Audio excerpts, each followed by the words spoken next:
Friends दोस्तों, आज मैं आपके लिए लेकर आया हूं भौतिकी विज्ञान का संपूर्ण निचोड़, यानी कि जो फिजिक्स है, फिजिक्स के हम लोग सारे टॉपिक्स को अच्छे से कवर करेंगे, कॉन्सेप्चुअली पढ़ेंगे। काफी इंपॉर्टेंट ये वीडियो आपके लिए है दोस्तों। अगर इस वीडियो को आपने अच्छे से देख लिया ना तो 100% आपके जो क्वेश्चन आएंगे इससे बाहर नहीं बनेगा। तो दोस्तों ये वीडियो में मैं सारे टॉपिक तो कवर कर ही रहा हूँ और मैं आपको इसका बेनिफिट बता दूं। दोस्तों क्या होगा कि अगर मैं इसके फिजिक्स के अगर अलग अलग लेक्चर बनाता तो कम से कम 25 या 30 वीडियो बन जाती। तो दोस्तों अगर आपके एग्जाम आ गए तो क्या आप वो 25 की 25 वीडियो को रिवीजन करोगे? नहीं करोगे। 100% चांसेस है नहीं करोगे आप लोग। इसलिए अगर एग्जाम आपका आए तो आपको बस क्या करना है, एक ही वीडियो देखना है ना। तो इसलिए ज्यादा बेटर रहेगा कि हम लोग एक ही वीडियो में सारे टॉपिक्स को समझ लें। बाकी जो करंट अफेयर से रिलेटिव जो चीजें आ रहे हैं उस पर ज्यादा ध्यान दिया जाए। तो दोस्तों इसमें आपका जो है कंप्लीटली मैं फिजिक्स कंप्लीट करवा दूंगा और वीडियो की लेंथ देख के आप इसको स्किप मत करिएगा, आपको काफी मजा आएगा। बीच बीच में मैं गैप देते रहूंगा, आप लोग को ब्रेक देते रहूंगा, तो आप लोग उसमें पानी वानी पी लेना, ठीक है। तो आपको कोई भी बोरियत महसूस नहीं होगी, काफी अच्छे से मैं समझाने की कोशिश करूंगा इसमें,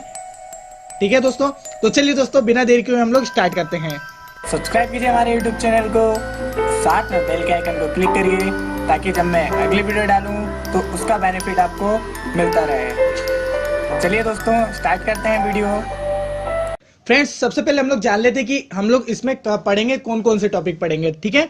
तो दोस्तों हम लोग इसमें पढ़ेंगे भौतिक राशियां यानी कि फिजिकल क्वांटिटी, और पढ़ेंगे प्रक्षेप्य गति, न्यूटन के नियम, और साथ ही पढ़ेंगे बल यानी कि फोर्स, घर्षण फ्रिक्शन, और वृत्तीय गति यानी कि सर्कुलर मोशन, कार्य यानी कि वर्क शक्ति, ऊर्जा, बल आघूर्ण, गुरुत्वाकर्षण, उपग्रह, और पढ़ेंगे हम लोग पलायन वेग, प्रतिबल, प्रत्यास्थता को इलास्टिसिटी भी कहा जाता है, विकृति, दाब, आर्किमिडीज का सिद्धांत, घनत्व, पृष्ठ तनाव, केशिकत्व को हम लोग कैपिलरी कहते हैं, श्यानता विस्कोसिटी, बर्नौली का जो प्रमेय है उसको पढ़ेंगे, काफी इंपॉर्टेंट ये जो है, और सरल लोलक यानी कि पेंडुलम, फिर मेजर लेजर थोड़ा एक जैसा रहता है, ठीक है, तरंग यानी कि वेव, उष्मा हीट को पढ़ेंगे, ताप को पढ़ेंगे, प्रकाश का प्रकीर्णन यानी, और लेंस को पढ़ेंगे, इलेक्ट्रिसिटी मोस्ट इंपोर्टेंट, ओम का नियम, चुंबक मैग्नेट को पढ़ेंगे, आधुनिक एवं परमाणु भौतिकी, ठीक है,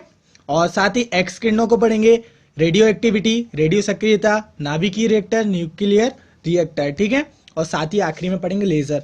तो दोस्तों इतने सारे हम लोग जो है ना टॉपिक कवर करने वाले हैं, तो इसको आप मिस मत करिएगा, अच्छे से एक बार में वीडियो को पूरा देख लीजिएगा। तो दोस्तों आपको 100% माइंड में कहीं ना कहीं जो है इस जो फिजिक्स है ना, फिजिक्स के सबसे आप परिचित हो जाओगे, ठीक है। तो कई बार क्या होता है हम लोग पूरी चीज पढ़े नहीं रहते हैं ना, तो हमको जब क्वेश्चन हमारे सामने आता है ना तो नया नया लगता है, लेकिन अगर आपने ये वीडियो देख ली ना तो जब भी आप एग्जाम दोगे ना तो आपको कोई भी क्वेश्चन फिजिक्स से रिलेटिव नया नहीं लगेगा, और 100% आप उससे अच्छे से कर भी आओगे। तो दोस्तों इतने सारे हम टॉपिक कवर कर लेंगे तो इससे ज्यादा क्या बचता है, लगभग सारे टॉपिक तो हमने कवर कर लिए हैं। तो चलिए दोस्तों एक एक करके हम लोग स्टार्ट करते हैं। तो फ्रेंड्स सबसे पहले हम लोग बात कर लेते हैं भौतिक राशियां, फिजिकल क्वांटिटी क्या होती है। तो दोस्तों जो भौतिक विज्ञान है, भौतिक विज्ञान की वह शाखा है जिसमें ऊर्जा के विभिन्न स्वरूपों यानी कि विभिन्न रूपों में द्रव्य व उनसे संबंधित अन्य क्रियाओं का अध्ययन होता है। मतलब कि दोस्तों क्या होता है इसमें, जो विभिन्न स्वरूप रहते हैं, मतलब कि एनर्जी के जितने भी रूप रहते हैं उससे संबंधित जो जितनी भी अन्योन्य क्रियाएं या रिएक्शन है या क्रियाएं हैं उनका जो हम लोग अध्ययन करते हैं किसमें, भौतिक विज्ञान में, ठीक है। एक तरीके से बोल लो, मतलब कि आप साइकिल चला रहे हो, कोई भी कार कर रहे हो, ये सब में क्या है, फिजिक्स वर्क करती है, ठीक है, इतना ध्यान रखना आप लोग। दोस्तों सभी भौतिक राशियों को दो भाग में या दो समूह में हम लोग बांट सकते हैं, ठीक है। तो इनका दो प्रकार से अध्ययन किया जाता है, तो हम लोग देख लेते हैं कौन कौन सी होती हैं। पहली तो होती है अदिश राशियां और दूसरी होती है सदिश राशियां। काफी इंपॉर्टेंट है, अदिश राशि और सदिश राशि आपको पूछ ली जाती है, इसकी ट्रिक की वीडियो में भी बना चुका हूं, उसके डिस्क्रिप्शन में आपको लिंक मिल जाएगी, ठीक है। तो दोस्तों सबसे पहले बात करते हैं कि अदिश राशि होती क्या है। दोस्तों अदिश राशि वो राशि होती है जिसमें परिमाण तो होता है परंतु डायरेक्शन नहीं होता है, मतलब कि दिशा नहीं होती है। ध्यान रखना कि क्या होता है, अदिश राशि उन राशि को कहते हैं जिनमें परिणाम तो होता है परंतु दिशा नहीं होती, डायरेक्शन नहीं होती, उसको क्या कहते हैं हम लोग, अदिश राशि कहते हैं। अदिश राशि को इंग्लिश में क्या बोलते हैं, स्केलर क्वांटिटी, ठीक है, इतना ध्यान रखना आप लोग। जैसे कि हम लोग ले लें द्रव्यमान, चाल, आयतन, कार्य, समय, ऊर्जा, विद्युत, धारा, ताप, दाब, तो ये कौन सी राशि है, ये स्केलर क्वांटिटी है, ठीक है, इतना क्लियर रहेगा आपको। चलिए अब अदिश राशि को देख लेते हैं। दोस्तों अदिश राशि जस्ट इसकी थोड़ा सा अपोजिट है, जिन्हें व्यक्त करने के लिए हम लोग परिणाम के साथ दिशा की भी आवश्यकता होती है। अब जैसे कि वेक्टर स्केलर क्वांटिटी में क्या था, उसमें हमको दिशा की आवश्यकता नहीं हो रही थी, डायरेक्शन की जरूरत नहीं पड़ रही थी, परंतु हमें जो वेक्टर क्वांटिटी है इसमें हम लोग को क्या पड़ती है, डायरेक्शन की जरूरत पड़ती है। जैसे कि हम लोग एग्जांपल ले लेते हैं, विस्थापन हो गया, वेग हो गया, त्वरण हो गया, बल हो गया, संवेग या बल आघूर्ण। तो दोस्तों इनमें क्या करते हैं, हमको डायरेक्शन की जरूरत पड़ती है। जैसे कि हम लोग वेलोसिटी ले लेते हैं। अब आप कोई भी चीज को मतलब फेंकोगे, उसकी एक वेलोसिटी होगी, तो किसी डायरेक्शन में फेंकोगे ना, ठीक है। क्या करोगे, किसी डायरेक्शन में उस वस्तु को फेंकोगे ना, तो मतलब कि उसकी दिशा है, तो वो कौन सी क्वांटिटी हो गई, वेग आपकी वेलोसिटी, वो हो गई आपकी वेक्टर क्वांटिटी, ठीक है। तो क्लियर इतना आपका। तो चलिए अब आगे बढ़ते हैं हम लोग। अब हम लोग इन राशियों को थोड़ा सा देख लेते हैं, ठीक है। उससे पहले मैं आपको एक चीज और समझना चाहिए कि जो मात्रक किसी राशि के मापन में उपयुक्त किया जाता है और उसी राशि के लिए मानक को मात्रक कहा जाता है, ठीक है। मात्रक कितने प्रकार के होते हैं ये पूछा जाता है। मात्रक को हम लोग यूनिट कहते हैं, ठीक है, इतना आप ध्यान रखना। साथ ही दोस्तों जो मात्रक दो प्रकार के होते हैं, मूल मात्रक और व्युत्पन्न मात्रक, ये काफी इंपॉर्टेंट है, इसको ध्यान रखना, पूछा जाता है। दोस्तों मूल मात्रक क्या होता है, मूल मात्रक उन राशियों को कहा जाता है जो स्वतंत्र होती है, मतलब कि फ्रीडम होता है उनको, जो किसी दूसरी राशि पर निर्भर नहीं करती, मतलब कि किसी और पर डिपेंड नहीं होती है। जैसे कि हम लोग ले ले लंबाई, द्रव्यमान और समय, ठीक है। तो ये है हमारे मूल मात्रक। अब व्युत्पन्न मात्रक क्या होता है दोस्तों, व्युत्पन्न मात्रक उन राशियों को कहा जाता है जो मूल मात्रकों की सहायता से व्यक्त की जाती हैं। मतलब कि जो मूल मात्रक है उसकी सहायता से कौन सी राशि व्यक्त की जाती है, वो व्युत्पन्न मात्रक व्यक्त की जाती है। जैसे कि हम लोग त्वरण ले लें, वेग ले लें और आवेग ले लें। अब इसके एग्जाम्पल देंगे तो आपको समझ में आ जाएगा, ठीक है। तो दोस्तों अब बात कर लेते हैं हम लोग उसके एग्जाम्पल के बारे में, जो कि आपके एग्जाम में पूछ सकते हैं। जैसे कि हमने ले लिया लंबाई, ठीक है। लंबाई का मात्रक क्या है, वो है मीटर। दोस्तों इसका संकेत भी याद रखना, ठीक है, संकेत भी कई बार एग्जाम में दे देता है। तो और द्रव्यमान का मात्रक क्या है, द्रव्यमान का मात्रक है किलोग्राम, जिसको केजी से दर्शाते हैं। समय का मात्रक सेकंड, जिसे हम लोग ऐसे दर्शाते हैं। ताप का मात्रक है केल्विन, ताप को हमेशा दोस्तों केल्विन में दर्शाते हैं। वैसे ताप को हम लोग पढ़ेंगे तो उसमें सेंटीग्रेड और फ़ारेनहाइट वगैरह भी पढ़ते हैं, लेकिन जो है ना आप केल्विन याद रखना, ठीक है, वो उसकी अलग अलग कंडीशन रहती है। इसके बाद ताप को हमको किस में दर्शाते हैं, केल्विन को। विद्युत धारा को हम लोग एम्पियर में दर्शाते हैं, ठीक है, ये हमेशा याद रखना। और ज्योति तीव्रता को हम लोग कैंडेला, सीडी, कैंडेला का जो मतलब कि सिंबल है, संकेत है, वो सीडी है। उसके बाद पदार्थ का परिमाण बात कर रहा हूँ। परिमाण और परिणाम में दोनों बहुत फर्क है। एक का अर्थ होता है रिजल्ट और एक का मतलब होता है मैग्नीट्यूड, ठीक है। तो इसका जो पदार्थ का परिमाण है उसको किससे दर्शाते हैं हम लोग, मोल से दर्शाते हैं, ठीक है। चलिए अब और क्वांटिटी देख लेते हैं हम लोग। अब बात करते हैं जो संपूरक मात्रक होते हैं। दोस्तों संपूरक मात्रक में हम लोग आ सकते हैं जैसे कि समतल कोण, जिसको हम लोग रेडियन से दर्शाते हैं, और हो गया घन कोण, जिसे स्टेरेडियन एसआर से दर्शाते हैं, ठीक है। अब व्युत्पन्न राशि और उनके कुछ मात्रक को देख लेते हैं, रेसाई मात्रक को देख लेते हैं। जैसे कार्य और ऊर्जा। कार्य और ऊर्जा का मात्रक क्या है, कार्य और ऊर्जा का मात्रक है जूल, जिसे हम लोग जे से दर्शाते हैं। त्वरण का मात्रक क्या है, मीटर सेकंड स्क्वायर। अब दोस्तों ये क्या, अब देखिए ये जो व्युत्पन्न मात्रक है त्वरण, ये किस पे डिपेंड हो रहा है, ये उस पे हो रहा है ना, मूल मात्रक पे डिपेंड। तो दोस्तों व्युत्पन्न मात्रक मूल मात्रक पे डिपेंड होता है, ठीक है। जैसे कि मीटर सेकंड स्क्वायर, इसको मीटर से पर सेकंड स्क्वायर से दर्शाते हैं। दाब की इकाई क्या है, पास्कल है, पी ए से दर्शाया जाता है। बल की इकाई न्यूटन, एन से दर्शाएंगे। शक्ति यानी कि वाट, शक्ति का जो मात्रक है वो वाट है। उसके बाद क्षेत्रफल की जो इकाई है वो है वर्ग मीटर, जिसे मीटर स्क्वायर से दर्शाया जाता है। दोस्तों मीटर क्षेत्रफल को हमेशा मीटर स्क्वायर से और आयतन को हमेशा मीटर क्यूब से दर्शाया जाता है, ठीक है। इसको घन मीटर भी कहते हैं। चाल जो है, चाल को मीटर प्रति सेकंड से दर्शाया जाता है, ठीक है। तो इतना क्लियर आप लोगों का। चलिए आगे बढ़ते हैं। अब हम लोग कुछ महत्वपूर्ण भौतिक राशियां हैं उनको थोड़ा सा पढ़ लेते हैं, थ्योरेटिकल। जैसे कि बात करते हैं सबसे पहले दूरी के बारे में, यानी कि डायरेक्शन के बारे में, ठीक है। तो क्या होता है दोस्तों, नहीं डायरेक्शन नहीं, दूरी की बात बता रहा हूँ, ठीक है। तो दोस्तों डिस्टेंस के बारे में, दूरी किसी वस्तु द्वारा तय किए गए मार्ग की लंबाई है, उसको दूरी कहते हैं। ऑब्वियसली आप लोग को सबको मालूम ही है। अब दोस्तों विस्थापन एक निश्चित दिशा में दो बिंदुओं के बीच की लंबवत दूरी को विस्थापन कहा जाता है, और यह धनात्मक, ऋणात्मक व शून्य भी हो सकता है। अब दोस्तों यहाँ पर आप कंफ्यूजन होते होंगे कि आखिर दूरी और विस्थापन में डिफरेंस क्या है, ठीक है। तो मैं आपको डाउट क्लियर कर देता हूँ, ठीक है। दोस्तों मैं यहाँ से चलना शुरू किया, ठीक है, यहाँ चलने गया और यहाँ तक पहुंच गया, ठीक है। ये जो है मैं यहाँ तक पहुंच गया, ठीक है। तो ये मेरी क्या हो गई, यहां से मैं चलना शुरू किया और यहां से यहां तक गया, तो ये हो गई मेरी दूरी। लेकिन अब यहां से यहां तक का जो हुआ ना मेरा डिस्टेंस, ये हो गया आपका क्या, डिस्प्लेसमेंट। ठीक है, ये क्या हो गया आपका, डिस्प्लेसमेंट हो गया। मतलब कि जो दोस्तों ये क्या है, एक दूसरे के लंबवत है, मतलब कि जो पास की दूरी रहती है ना उसको हम लोग विस्थापन कहते हैं, लेकिन यहां से यहां तक जो हम लोग चलकर आए ये क्या कहलाती है, उसकी दूरी कहलाती है। ठीक है, तो बहुत शॉर्ट तरीके से समझाने की कोशिश कर रहा हूं मैं आपको लोग को कि दूरी और विस्थापन में बस इतना फर्क है, जो विस्थापन है मैंने यहां से चलना शुरू करा, लेकिन हमारे यहां तो दीवार थी, मान लो यहाँ पर दीवार थी, मैं यहां से चलना शुरू करा, मैं इतना गया, यहां से आकर मैं यहां पर दीवार के इस पार आ गया, तो ये मेरी कहलाई दूरी। लेकिन मैं यहां पे खड़ा हूं, दीवार से उस पार तक मैं जहां पहुंचा, तो यहां से मेरा एंड पॉइंट से स्टार्टिंग पॉइंट तक की जो दूरी कहलाती है वो विस्थापन कहलाती है। ठीक है, इतना समझ लेना, एंड पॉइंट से स्टार्टिंग पॉइंट तक की जो दूरी कहलाती है उसको हम लोग विस्थापन कहते हैं। ठीक है, क्लियर। चलिए, उसके बाद चाल, चाल किसी वस्तु द्वारा एकांक समय में तय की गई दूरी होती है। ठीक है, और जो वेग रहता है, वेग किसी वस्तु के विस्थापन के समय के दर को क्या कहते हैं, वेग कहते हैं। समय की दर मतलब कि दोस्तों विस्थापन में परिवर्तन बोल दो या विस्थापन की समय की दर बोल दो, उसको क्या कहते हैं, वेलोसिटी कहते हैं हम लोग। ठीक है, उसके बाद त्वरण, त्वरण को आपकी जबान में एक चीज ये परिभाषा रटी रहती है कि rate of change of velocity, मतलब कि वेग में परिवर्तन की दर को ही क्या कहा जाता है, त्वरण कहा जाता है। त्वरण को एक्सेलरेशन बोला जाता है हिंदी में, इंग्लिश में सॉरी। ठीक है, ध्यान रखना।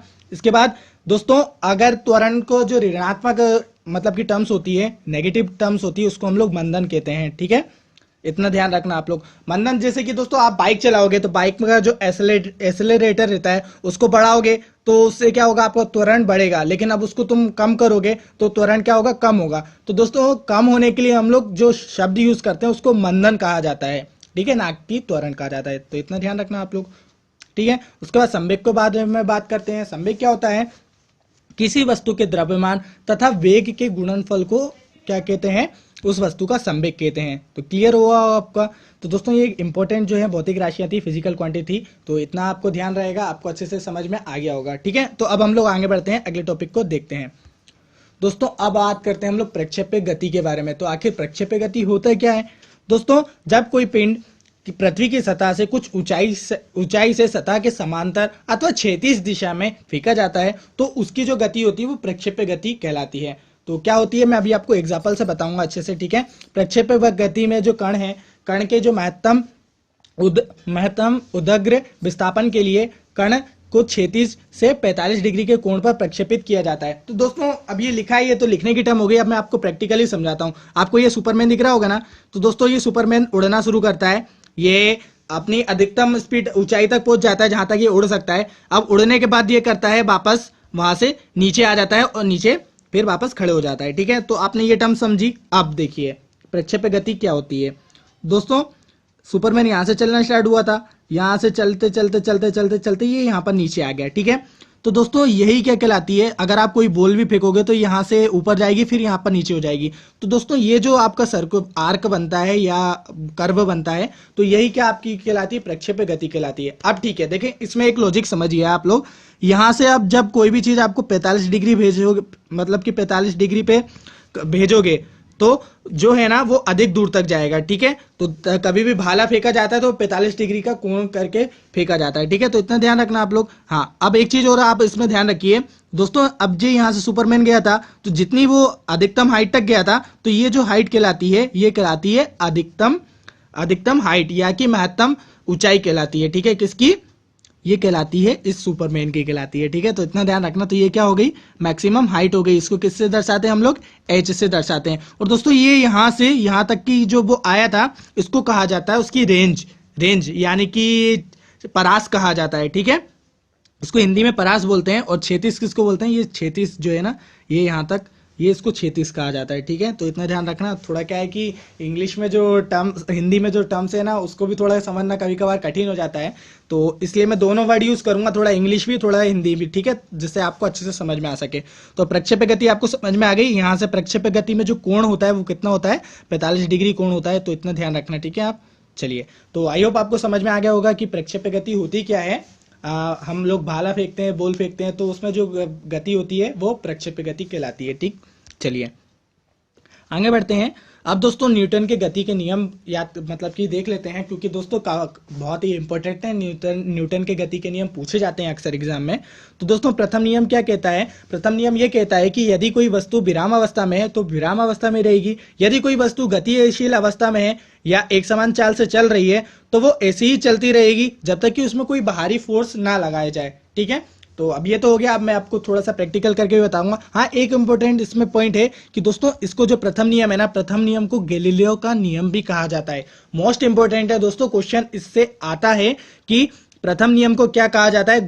गैलीलियो का नियम भी कहा जाता है और जड़त्व का नियम भी कहा जाता है। अगर आपसे डायरेक्ट अगर क्वेश्चन पूछ ले कि जड़त्व का नियम क्या है, तो वो न्यूटन की गति का प्रथम नियम है। गैलीलियो का नियम क्या है? न्यूटन की गति का प्रथम नियम है। ठीक है, अब दोस्तों ये आपको ये दिख रहा होगा, ये ईंट है। अब हम इसमें क्या कर रहे हैं? ये स्थिर अवस्था में है। ठीक है, क्या बोल रहा है? कोई भी वस्तु अगर विराम अवस्था में है तो वो विराम अवस्था में रहेगी, या तो कोई चीज गतिशील अवस्था में है तो गतिशील अवस्था में ही रहेगी। ठीक है, अब मैंने इसको धक्का लगा दिया तो ये क्या हुआ? ये गति करने लगा। तो दोस्तों ये गति तब तक करेगा जब तक कि मैं यहां से कोई भी बल ना लगा दूं। ठीक है, यही क्या है? आपका न्यूटन की गति का प्रथम नियम है। ठीक है, चलिए, तो आई होप क्लियर होगा। अभी मैं एग्जांपल भी दूंगा सबके। ठीक है, तो एग्जाम्पल जो है अक्सर एग्जाम में पूछे जाते हैं। ये तो मैंने आपको समझाने के लिए कॉन्सेप्चुअली बोला था कि न्यूटन की गति का नियम होता क्या है, लेकिन जो आपके एग्जाम में अधिकतर आएंगे वो आएंगे एग्जाम्पल। ठीक है, तो जो दोस्तों जो प्रथम नियम है, प्रथम नियम में जो रुकी हुई गाड़ी होती है, रुकी हुई गाड़ी के अचानक गतिशील हो जाने पर उसमें बैठे यात्री पीछे की ओर झुक जाते हैं, तथा चलती हुई गाड़ी के अचानक रुक जाने पर यात्री आगे की ओर झुक जाते हैं। ये हमारे प्रथम गति के जो नियम है उसका उदाहरण है। कि जैसे कि दोस्तों बंदूक की गोली से शीशे में गोल छेद हो जाता है, जबकि पत्थर मारने पर शीशा टूट के बिखर जाता है। चलती गाड़ी या बस से छलांग लगाने पर व्यक्ति आगे की ओर गिरता है। ठीक है, तो ये जो एग्जाम्पल है वो प्रथम की गति के नियम के हैं। ठीक है, चलिए आगे देख लेते हैं हम लोग द्वितीय नियम। दोस्तों द्वितीय नियम क्या होता है? किसी वस्तु पर कार्य करने वाले बल का मान वस्तु के द्रव्यमान व वस्तु में उत्पन्न त्वरण के गुणनफल के बराबर होता है। ठीक है, तो इसको आप एक बार लिख लीजिएगा, बाकी मैं आपको बताता हूँ कि होता क्या है। एग्जांपल से आप समझ जाओगे। ठीक है, तो दोस्तों जैसे कि कांच के बर्तन को पैक करने से पहले भूसे अथवा कागज से लपेटा जाता है। देखना दोस्तों, एग्जाम्पल से आप समझ पा रहे होंगे। और दोस्तों क्रिकेट के खिलाड़ी गेंद को कैच करते समय अपने हाथों को थोड़ा सा क्या करते हैं? पीछे कर लेता है। वो किसका उदाहरण है? वो न्यूटन की गति के द्वितीय नियम का उदाहरण है। जो गाड़ियों का सॉकर है, सॉकर लगाए जाते हैं, वो भी किसका उदाहरण है? न्यूटन के गति के द्वितीय नियम का उदाहरण है। एक बार डेफिनेशन और पढ़ लेते हैं। ठीक है, ताकि आपको अच्छे से समझ में आ जाए। दोस्तों किसी वस्तु पर कार्य करने वाला बल मतलब कि फोर्स को हम लोग F से दर्शाते हैं, और मान वस्तु के द्रव्यमान व वस्तु में उत्पन्न त्वरण के क्या होता है? गुणनफल के बराबर होता है। अब ठीक है दोस्तों, आप देखिए द्रव्यमान को क्या कहते हैं? हम लोग मास कहते हैं। मैं आपको लिख के बता देता हूं। ठीक है दोस्तों, द्रव्यमान को क्या कहते हैं? हम लोग मास कहते हैं। मास को किससे? m से दर्शाएंगे, और एक्सेलरेशन को क्या कहलाएंगे? a से। तो दोस्तों इन दोनों का गुणनफल किसके बराबर होता है? F के बराबर होता है। तो F बराबर m इंटू a, ये हमारा न्यूटन की गति का द्वितीय नियम है। F force, m mass, a से एक्सेलरेशन। ठीक है, क्लियर? चलिए, तो एग्जाम्पल हो गए थे हमारे। तृतीय नियम को देख लेते हैं। बहुत ही सिंपल है कि प्रत्येक क्रिया के बराबर व विपरीत प्रतिक्रिया होती है। एग्जाम्पल से समझिए। देखिए जैसे कि जो बंदूक कोई चलाता है, तो बंदूक चलाता है तो उसको भी थोड़ा सा झटका लगता है ना पीछे के साइड। तो दोस्तों बंदूक से जो गोली छोड़ते समय बंदूक का पीछे की ओर हटना क्या कहलाता है? वो द्वितीय मतलब कि तृतीय नियम कहलाता है गति का। ठीक है, नाव से जमीन पर उतरते समय नाव का पीछे हटना, और कुएं से पानी खींचते समय रस्सी के टूट जाने पर व्यक्ति की पीछे की ओर गिरना, ये सब किसके उदाहरण है? न्यूटन की गति के तृतीय नियम के उदाहरण है। तो दोस्तों ये मोस्ट इंपोर्टेंट था। इसके जो नियम है, उदाहरण है, आप इसको रट लीजिएगा तो कंसेप्चुअली आपको अच्छे से समझ में आ रहा होगा। आई होप आपको बोरियत महसूस नहीं हो रही होगी, अच्छे से समझ में आ रहा होगा ना? ठीक है, तो दोस्तों अच्छा समझ में आ रहा तो लाइक ठोक दीजिए और शेयर भी मार दीजिए। चलिए आगे बढ़ते हैं। अब बात करते हैं बल। आखिर फोर्स होता क्या है? दोस्तों बल वह भौतिक बाह्य कारक है जो किसी वस्तु की प्रारंभिक अवस्था में परिवर्तन लाता है या लाने की चेष्टा करता है। यह एक सदिश राशि है और इसका एसआई मात्रक न्यूटन है। दोस्तों इसमें जो इंपॉर्टेंट है, वो सबसे ज्यादा इंपॉर्टेंट है, वो एसआई मात्रक। एसआई मात्रक क्या है? इसका न्यूटन है। और कौन सी क्वांटिटी है? ये वेक्टर क्वांटिटी है। ठीक है, तो ध्यान रखना दोस्तों। बल आप फोर्स सभी लोग जानते हैं, किसी भी चीज को उठाने के लिए आपके पास फोर्स तो होना चाहिए, धक्का देने के लिए भी फोर्स होना चाहिए। ठीक है, तो ये तो आम बोलचाल में, इसको ज्यादा समझाने की जरूरत नहीं है। घर्षण, फ्रिक्शन क्या होता है दोस्तों? फ्रिक्शन वह बल है जो विरोधी बल का बल है, मतलब कि एक ये विरोधी बल है जो कि दो वस्तुओं के बीच होने वाली आपेक्षिक गति का विरोध करता है। ठीक है, अब ये घर्षण है क्या दोस्तों, मैं अच्छे से समझाता हूं दोस्तों। कि आपने कोई भी वस्तु ली, आप वस्तु जैसे टायर है हमारे, टायर में आपने देखा है कि वो निशान जो ग्रिप लगी रहती है, मतलब कि डिजाइन के टायर बनाए जाते हैं ना ये से, तो दोस्तों वो किस लिए लगी रहती है, ताकि वो रोड जो है ना, रोड में भी देखना आप लोग जो है ना गिट्टी बने रहते हैं तो उसमें भी छोटे छोटे छेद रहते हैं, जिसके कारण क्या होती है गाड़ी उसमें चल पाती है। लेकिन अगर दोस्तों अगर ये जो फ्रिक्शन नहीं होगा तो गाड़ी जिस कारण चल पाती है वो फ्रिक्शन ही है। अगर हम किसी चीज को छू भी पा रहे हैं, पकड़ पा रहे हैं, तो वो फ्रिक्शन के कारण ही मतलब कि पकड़ पा रहे हैं। ठीक है, तो इतना ध्यान रखना, मतलब कि किसी चीज को छू भी पा रहे हैं तो वो फ्रिक्शन के कारण ही छू पा रहे हैं। अगर हम लोग कोई भी चीज को चिकना कर दें तो जैसे कि कोई चीज चिकनी हो गई तो दोस्तों वहां पर क्या रहेगा, फ्रिक्शन नहीं रहेगा। अगर अक्सर जो होती है मशीनें चलना बंद क्यों कर देती हैं, वो लगातार वर्क करती रहती हैं, तो मशीनें चलना जब बंद कर देती है तो हम लोग उसमें क्या डालते हैं, ऑयल डालते हैं। तो ऑयल डालने के कारण क्या होता है, इसका फ्रिक्शन कम हो जाता है। तो दोस्तों कोई भी चीज को हम लोग छू पा रहे हैं या पकड़ पा रहे हैं वो फ्रिक्शन के कारण ही कर पा रहे हैं। ठीक है, तो इतना ध्यान रखना, ये एक तरीके का बल है। इसके बाद उदाहरण है, इसको हम लोग कम कैसे कर सकते हैं, स्नेहक का प्रयोग करके, स्नेहक मतलब कि तेल अथवा ग्रीस का प्रयोग करके, और दोस्तों बॉल वायरिंग का प्रयोग करके, साबुन का घोल का प्रयोग करके और पाउडर का प्रयोग करके हम लोग क्या कर सकते हैं, फ्रिक्शन को कम कर सकते हैं। ठीक है, तो दोस्तों हम लोग अगर रोड में भी अगर हम लोग चल पा रहे हैं ना, आप अपनी चप्पल के नीचे देखना तो थोड़ा थोड़ा ग्रिप बनी होगी, तो हम लोग रोड में भी चल पाते हैं ना, वो फ्रिक्शन के कारण ही चल पाते हैं। अगर फ्रिक्शन एक तरीके से बताया ना कि विरोधी बल है, तो अगर रोड चिकना होगा तो हम चल पाएंगे, नहीं चल पाएंगे ना। ठीक है, तो ये फ्रिक्शन आपको समझ में आ गया होगा। अब बात करते हैं सर्कुलर मोशन यानी कि वृत्तीय गति क्या होती है। जब कोई वस्तु वृत्तीय पथ पर क्या करती है, गति करती है, यानी कि कोई भी ऑब्जेक्ट है वो सर्कुलर पाथ में अगर मोशन करेगा तो वही पाथ क्या कहलाता है, वही गति क्या कहलाती है, वृत्तीय गति कहलाती है आपकी। जब कोई वस्तु किसी वृत्ताकार मार्ग पर चलती है तो उस पर एक बल वृत्त के केंद्र की ओर लगता है, तो वृत्त के केंद्र की ओर जो बल लगता है उसको हम लोग अभिकेंद्रीय बल कहते हैं, सेंट्रीपिटल फोर्स कहते हैं इंग्लिश में, सेंट्रीपिटल। और जो अपकेंद्रीय बल होता है उसको छदम बल है, जिसकी दिशा क्या होती है, अभिकेंद्रीय बल की विपरीत दिशा में होती है। यह जो है अजड़त्वीय निर्देश तंत्र पर लागू होता है। ठीक है, तो अब मैं इसको डायग्राम से समझा देता हूं दोस्तों। मान लो आप कोई पत्थर को घुमा रहे हो, ठीक है, आप ये खड़े हो बीच में और ये पत्थर है, इस पत्थर को आप घुमा रहे हो।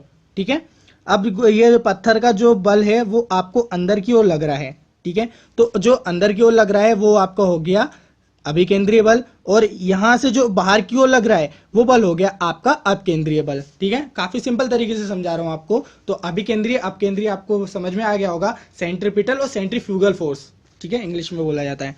अब कुछ एग्जाम्पल देख लेते हैं, जैसे कपड़े सुखाने की मशीन, दूध से मक्खन निकालने की मशीन इत्यादि जो है अपकेंद्रीय बल के सिद्धांत पर कार्य करते हैं। तो दोस्तों क्वेश्चन पूछा जा सकता है कि कपड़े सुखाने की जो वॉशिंग मशीन रहती है वो किस बल पर, किस फोर्स पर कार्य करती है, वो अपकेंद्रीय बल पर कार्य करती है। काफी इंपॉर्टेंट है दोस्तों, ध्यान से सुनिएगा। आवश्यक अभिकेंद्रीय बल प्रदान करने के लिए घुमावदार रेलवे ट्रैक व घुमावदार सड़कें एक किनारे पर झुकी हुई या उठी हुई होती हैं। ठीक है, तो ये होता है आपका सर्कुलर मोशन। इसके बाद जो कार्य के बारे में बात करते हैं दोस्तों, बल तथा बल की दिशा में वस्तु के विस्थापन के गुणनफल को क्या कहा जाता है, उसको कहा जाता है कार्य कहा जाता है। दोस्तों इसका मात्रक है जूल याद रखना दोस्तों, क्वेश्चन हमेशा मात्रक से जो है क्वेश्चन हमें अक्सर आ जाते हैं। तो दोस्तों वर्क मतलब कि कार्य को हम लोग क्या किससे दर्शाते हैं, डब्ल्यू से।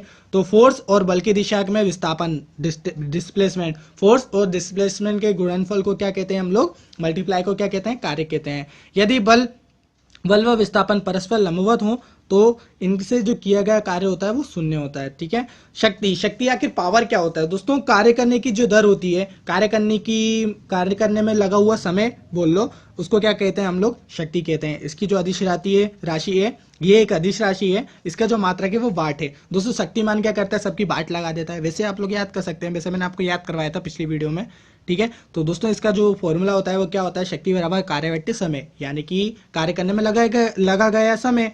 ठीक है, तो यही होता है शक्ति। इसके बाद एक चीज और आप ध्यान रखिए, तो 1 वाट घंटा बराबर कितना होता है, वो होता है 3600 जूल, और 1 किलोवाट घंटा बराबर कितना होता है, वो होता है 3.6 इंटू 10⁻⁶ जूल, और एक अश्व शक्ति बराबर कितना होता है, वो होता है 746 वाट। ठीक है, चलिए एनर्जी को देख लेते हैं। एनर्जी क्या होती है दोस्तों? किसी वस्तु की कार्य करने की क्षमता को उस वस्तु की ऊर्जा कहा जाता है। कार्य करने की क्षमता यानी कि कार्य करने की कैपेसिटी को क्या कहते हैं? वर्क करने की कैपेसिटी को एनर्जी कहते हैं। सब एक दूसरे से रिलेटिव है, तो इसलिए मैं छोटी छोटी डेफिनेशन है, इतना ही क्वेश्चन पूछे जाते हैं, इससे बाहर नहीं आते दोस्तों। इसका मात्रक जूल है, ठीक है। अब दोस्तों एक चीज और आपने देखा, कार्य का मात्रक भी जूल है और एनर्जी का मात्रक भी जूल है, तो ध्यान रखना, ठीक है, दोनों का मात्रक सेम ही है। ऊर्जा संरक्षण का नियम ये पूछ लिया जाता है, ब्रह्मांड की संपूर्ण ऊर्जा का परिमाण बोल रहा हूं, ब्रह्मांड की संपूर्ण ऊर्जा का परिमाण स्थिर है, जो ऊर्जा को केवल एक रूप से दूसरे रूप में क्या करता है? परिवर्तित किया जा सकता है, ठीक है। यह ऊर्जा संरक्षण का नियम है। अब ऊर्जा को रूपांतरण कैसे किया जा सकता है, इसका उदाहरण ले लेते हैं, क्योंकि उदाहरण ही आपसे ज्यादातर एग्जाम में पूछे जाएंगे। जैसा कि डायनामो क्या करता है? यांत्रिक ऊर्जा को विद्युत ऊर्जा में बदल देता है। यांत्रिक ऊर्जा क्या होती है? यांत्रिक ऊर्जा होती है मैकेनिकल एनर्जी को इलेक्ट्रिकल एनर्जी में बदल देता है। अब विद्युत मोटर क्या करता है? विद्युत मोटर जो इलेक्ट्रिकल एनर्जी है उसको मैकेनिकल मतलब एनर्जी में बदल देता है, ठीक है। माइक्रोफोन ध्वनि ऊर्जा को विद्युत ऊर्जा में बदल देता है। इसके बाद जो लाउड स्पीकर है वो भी विद्युत ऊर्जा को ध्वनि ऊर्जा में बदल देता है। विद्युत बल्ब क्या करता है? वो विद्युत ऊर्जा को प्रकाश ऊर्जा व ऊष्मा ऊर्जा में बदल देता है। और सौर क्या करता है? सोलर सेल वो सोलर एनर्जी को विद्युत एनर्जी में बदल देता है, ठीक है। तो ये कुछ एग्जाम्पल है, इसको देख लेना आप लोग। चलिए अब बात करते हैं बल आघूर्ण। आखिर की बल आघूर्ण क्या होता है? किसी पिंड पर लगाए गए बल द्वारा पिंड को एक अक्ष के परितः घूमने पर प्रवृत्ति के बल आघूर्ण कहते हैं। मतलब कि देखो दोस्तों, इसको एक बार मैं रिपीट कर देता हूं, आपको अच्छे से पढ़ने में समझ में आ जाएगा कि किसी पिंड पर लगे बल द्वारा पिंड को एक अक्ष के परितः, एक अक्ष कोई भी एक है मतलब कि एक्सिस है, एक अक्ष के परितः जो घूमने की प्रवृत्ति होती है, घूमने की प्रवृत्ति को क्या कहा जाता है? बल आघूर्ण कहा जाता है, ठीक है। तो इतना ध्यान रहेगा आप लोगों को, क्या कहा जाता है? बल आघूर्ण कहा जाता है। उसके बाद जो इसका ये एक सदिश राशि है जिसका एसआई मात्रक क्या है? न्यूटन है। तो दोस्तों बहुत ही इंपॉर्टेंट है, इसका एसआई मात्रक क्या है? न्यूटन मीटर है, ठीक है। बल का एसआई मात्रक क्या है? न्यूटन था, तो इसका क्या होगा? न्यूटन मीटर होगा, ठीक है। चलिए आगे बढ़ते हैं। अब बात करते हैं उसके कुछ एग्जाम्पल है, जैसे कि उत्तोलक, घिरनी, आनत तल, स्क्रू जैसे आदि सरल मशीनें जो बल आघूर्ण के सिद्धांत पर कार्य करती हैं। सरल मशीनें एक ऐसी युक्ति है जिसमें किसी भी सुविधाजनक बिंदु पर बल लगाकर किसी अन्य बिंदु पर रखे हुए भार को उठाया जाता है। चलिए आगे देखते हैं, आगे कौन सा टॉपिक आ रहा है? ग्रेविटेशन। दोस्तों काफी इंपॉर्टेंट है, इसको अच्छे से सुनिएगा कि दोस्तों गुरुत्वाकर्षण वह आकर्षण बल है, मतलब कि वह अट्रैक्शन फोर्स है जिसमें पृथ्वी की किसी वस्तु अपने केंद्र की ओर खींचती है। तो मतलब कि दोस्तों जो समुद्र भी टिका हुआ है, हम लोग भी टिके हुए हैं, सब गुरुत्वाकर्षण बल के कारण ही टिके हुए हैं ना, यही ग्रेविटेशन बल है, ठीक है। तो ज्यादा हमको डिटेल में नहीं आना, प्रैक्टिकल चीज ज्यादा समझना है, ठीक है। पृथ्वी के गुरुत्व के कारण ही पृथ्वी पर वायुमंडल उपस्थित है। जो वायुमंडल है पृथ्वी के गुरुत्व के कारण ही उपस्थित है। गुरुत्व के कारण ही वायुमंडल के कण पृथ्वी को छोड़कर नहीं जा पाते। चंद्रमा पर गुरुत्वीय त्वरण जी का मान पृथ्वी के गुरुत्वीय त्वरण मान का 1/6 होता है, ठीक है। इसके बाद पृथ्वी से चंद्रमा पर जाने पर सरल लोलक का आवर्तकाल बढ़ जाता है, यानी कि पेंडुलम का जो टाइम पीरियड रहता है वो बढ़ जाता है, क्योंकि चंद्रमा पर गुरुत्वीय त्वरण का मान घट जाता है। गुरुत्व के कारण जो त्वरण उत्पन्न होता है उसे गुरुत्व जनित त्वरण कहते हैं, जिसे स्मॉल जी से प्रदर्शित किया जाता है। एक क्वेश्चन और पूछा जाता है कि जो जी का मान रहता है वो कितना रहता है? तो 9.8 मीटर सेकेंड स्क्वायर रहता है। काफी इंपोर्टेंट है, ध्यान रखना, ठीक। चलिए आगे बढ़ते हैं कि पृथ्वी तल से नीचे या ऊपर जाने पर जो जी का मान है ना वो घटता है। जी का मान पृथ्वी के ध्रुव पर अधिकतम होता है और जी का मान विषुवत रेखा पर न्यूनतम होता है। पृथ्वी की घूर्णन गति बढ़ने पर जी का मान कम हो जाता है और पृथ्वी की घूर्णन गति घटने पर जी का मान बढ़ जाता है। तो ये ध्यान रखना आप लोग। जब लकड़ी व स्टील की गेंद को निर्वात में, यानी कि निर्वात मतलब होता है वैक्यूम में, एक साथ नीचे गिराया जाता है तो दोनों गेंद एक साथ पृथ्वी पर पहुंचती हैं, क्योंकि पृथ्वी द्वारा लगाया गया गुरुत्वाकर्षण बल सभी वस्तुओं के द्रव्यमान से मुक्त होता है। जब लिफ्ट ऊपर की ओर त्वरित होती है तो लिफ्ट में स्थित पिंड का भार बढ़ जाता है, बढ़ा हुआ प्रतीत होता है। जब लिफ्ट नीचे की ओर त्वरित होती है तो लिफ्ट में स्थित जो पिंड का भार है वो घटा हुआ प्रतीत होता है, ठीक है। तो ये आपका हो गया गुरुत्वाकर्षण। तो इतना ये जो है एग्जाम्पल पूछे जाते हैं आपके। तो दोस्तों आप फटाफट आप ब्रेक लीजिए, पानी पी लीजिए, मैं तुरंत दोबारा स्टार्ट करता हूँ। हो सकता है कि आप थोड़े उब गए होंगे, नहीं उब गए होंगे, ठीक है। पढ़ाई इंटरटेनमेंट की चीज थोड़ी ना है, पढ़ाई की चीज है, ठीक है। तो लेकिन फिर भी मैं इंटरेस्ट लाने की कोशिश कर रहा हूँ। तो दोस्तों आप लोगों ने ब्रेक ले लिया है, तो चलिए अब हम लोग अगला टॉपिक पढ़ते हैं, उपग्रह, सैटेलाइट। सैटेलाइट क्या होते हैं दोस्तों? किसी ग्रह के चारों ओर परिक्रमा करने वाले पिंड को क्या कहा जाता है? उपग्रह कहा जाता है, ठीक। चलिए दोस्तों, जो चंद्रमा है, चंद्रमा पृथ्वी का प्राकृतिक उपग्रह है, जबकि जो आईएनएस एटीवी जो है वो कृत्रिम उपग्रह है। आर्टिफिशियल क्या है? आर्टिफिशियल सैटेलाइट है। उपग्रह की कक्षीय चाल उसके द्रव्यमान पर मतलब कि मास पर निर्भर नहीं करती है। एक ही त्रिज्या की कक्षा में भिन्न भिन्न द्रव्यमान के उपग्रहों की चाल समान होगी। उपग्रह की जो कक्षीय चाल है वो कक्षीय त्रिज्या पर निर्भर करती है, जबकि पृथ्वी तल के अति निकट चक्कर लगाने वाले उपग्रह जो हैं वो कक्षीय चाल की लगभग उनकी कितनी रहती है? 7.9 या 8 किलोमीटर प्रति सेकंड होती है। ठीक है, इतना ध्यान रखना आप लोग। उसके बाद जैसे कि आप लोग देख सकते हैं चित्र में कि ये उपग्रह है, सैटेलाइट है, जो कि पृथ्वी की क्या कर रहे हैं? चक्कर लगा रहे हैं। ठीक है, और ये आर्टिफिशियल सैटेलाइट है। ठीक, और दोस्तों जो पृथ्वी के अति निकट चक्कर लगाने वाला जो उपग्रह है वो है, उपग्रह का परिक्रमण काल है वो क्या है? वो 84 मिनट है। ठीक है, ये पूछा जाता है। भूस्थायी उपग्रह पृथ्वी तल से लगभग 36,000 किलोमीटर की ऊंचाई पर रहकर पृथ्वी की परिक्रमा करता है। यह पृथ्वी के अक्ष के लंबवत तल में पश्चिम से पूर्व की ओर और पृथ्वी की परिक्रमा करता है तथा उसका परिक्रमण काल पृथ्वी के परिक्रमण काल से 24 घंटे के बराबर रहता है। ठीक है, इतना क्लियर है आप लोगों का। कृत्रिम उपग्रह में भारहीनता की अवस्था पाई जाती है। भारहीनता की क्या अवस्था पाई जाती है? ठीक है, कंडीशन पाई जाती है। भूतुल्यकालिक कक्षा में संचार उपग्रह स्थापित, भूतुल्यकालिक मतलब भू मतलब क्या होता है? जमीन। भूतुल्यकालिक कक्षा में संचार उपग्रह स्थापित करने की संभावना सबसे पहले आर्थर सी क्लार्क ने दी थी। दोस्तों ये ध्यान रखना, नाम पूछा जाता है। दोस्तों भूतुल्यकालिक कक्षा में संचार उपग्रह स्थापित करने की जो संभावना है वो सबसे पहले किसने दी थी? आर्थर सी क्लार्क ने। ठीक, क्लियर। चलिए, भूमि उपग्रह का जो उपयोग रेडियो प्रसारण तथा मौसम संबंधित भविष्यवाणी के लिए किया जाता है। ठीक है, उसके बाद पृथ्वी अपनी दूरी पर पश्चिम से पूर्व की ओर घूर्णन कर रही है। ये अक्सर क्वेश्चन पूछा जाता है, पृथ्वी अपने अक्ष पर किस दिशा से किस दिशा की ओर घूर्णन कर रही, मतलब कि घूम रही है। तो दोस्तों उसके लिए उसमें क्या आएगा? उसमें आएगा इसमें मतलब कि पश्चिम से पूर्व की ओर। इसमें सूर्य तथा तारे पूर्व से पश्चिम की ओर घूमते नजर आते हैं। ठीक, चलिए, तो इतना अपना क्लियर हो गया होगा उपग्रह। अब बात करते हैं पलायन वेग। पलायन वेग क्या होता है? पलायन वेग वह न्यूनतम वेग है जिसमें किसी पिंड को पृथ्वी की सतह से ऊपर की ओर फेंका जाता है। मतलब कि किसी भी पिंड है, कोई भी वस्तु हो, तुम भी पत्थर फेंक के देखना, किसी भी पिंड को मतलब कि किसी भी पिंड को पृथ्वी की सतह से ऊपर की ओर फेंका जाता है। फेंका जाने पर उसका जो गुरुत्वीय क्षेत्र है ना, वो गुरुत्वीय क्षेत्र को अगर पार कर जाता है और वो फिर कभी वापस नहीं आता, मतलब कि अगर आपने कोई चीज ऊपर फेंकी और वो वापस ना आए ना, वापस नहीं आता, तो पृथ्वी के तल पर इसका मान कितना होता है? वो हो जाता है 11.2 किलोमीटर प्रति सेकंड होता है। ठीक है, इसका मान पलायन वेग का। और मतलब कि ये कहना चाह रहा है कि कोई भी वस्तु को आप ऊपर फेंको वो वापस ना आए, वही पलायन वेग है। ठीक है, मतलब कि पलायन हो जाए। पलायन मतलब क्या होता है? एक जगह से दूसरी जगह जाना। ठीक है, यही पलायन होता है। ठीक है, तो अब बात करते हैं। तो फ्रेंड्स अब देखते हैं कि इलास्टिसिटी यानी कि प्रत्यास्थता होता क्या है। तो दोस्तों प्रत्यास्थता को आप प्रैक्टिकल समझिए। आपके पास रबड़ होगी, रबड़ को जब आप खींचते हो तो उसका आकार क्या होता है? बढ़ जाता है, लेकिन जब आप छोड़ते हो तो वो वापस अपनी अवस्था में आ जाती है, तो मतलब वापस वही साइज हो जाता है। तो यही आपको समझना चाहिए। समझिए, सबसे ज्यादा जो लिखा है उस पर ध्यान मत दीजिए। अभी जो मैं आपको बता रहा हूँ क्या होता है दोस्तों, कोई भी वस्तु को अगर जब हम खींचते हैं तो उसका आकार बढ़ जाता है, लेकिन जब हम उस वस्तु को छोड़ते हैं तो वापस वो अपनी अवस्था में आ जाती है। यही आपकी इलास्टिसिटी कहलाती है, यही आपकी प्रत्यास्थता कहलाती है। ठीक है, इतना याद रहेगा आपको, कोई डिफिकल्टी नहीं है, ज्यादा कठिन नहीं है। इसके बाद बात करते हैं प्रतिबल। प्रतिबल क्या होता है?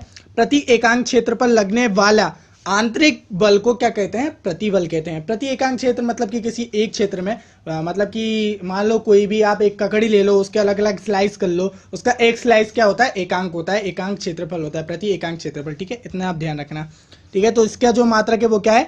न्यूटन पर मीटर स्क्वायर, और इसको पास्कल से भी नापते हैं। ठीक है, या तो पास्कल या तो न्यूटन। दोस्तों यूनिट अक्सर पूछी जाती है एग्जाम में, तो इसको ध्यान रखिएगा। अलग से सेपरेट भी वीडियो बना दूंगा, टेंशन ना लीजिए। विकृति, विकृति क्या होती है?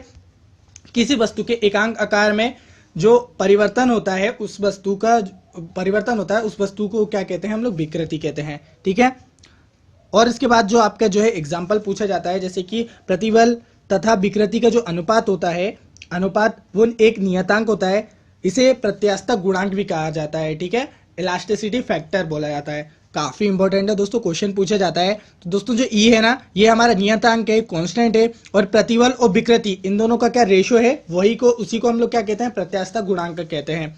इससे हुक का नियम भी कहते हैं। मोस्ट इंपोर्टेंट है हुक का नियम, किसे कहते हैं? E इक्वल टू प्रतिबल अपॉन विकृति। ठीक है, यही क्या कहलाता है आपका? हुक का नियम भी कहलाता है और प्रत्यास्थता गुणांक भी कहलाता है। ठीक, चलिए, यदि किसी विकृति तथा प्रतिबल का जो अनुदैर्ध्य हो तो प्रत्यास्थता गुणांक को यंग प्रत्यास्थता गुणांक कहा जाता है। मतलब कि कोई भी विकृति या प्रतिबल क्या हो? अनुदैर्ध्य हो, है ना, लॉन्गिट्यूड हो, उसको क्या कहा जाता है? प्रत्यास्थता, उस प्रत्यास्थता गुणांक को यंग प्रत्यास्थता गुणांक कहा जाता है, जिसे बाय से प्रदर्शित करते हैं।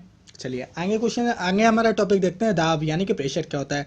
किसी सतह के एकांक क्षेत्र पर लगाया गया बाह्य बल, मतलब कि बाहरी बल क्या कहलाता है?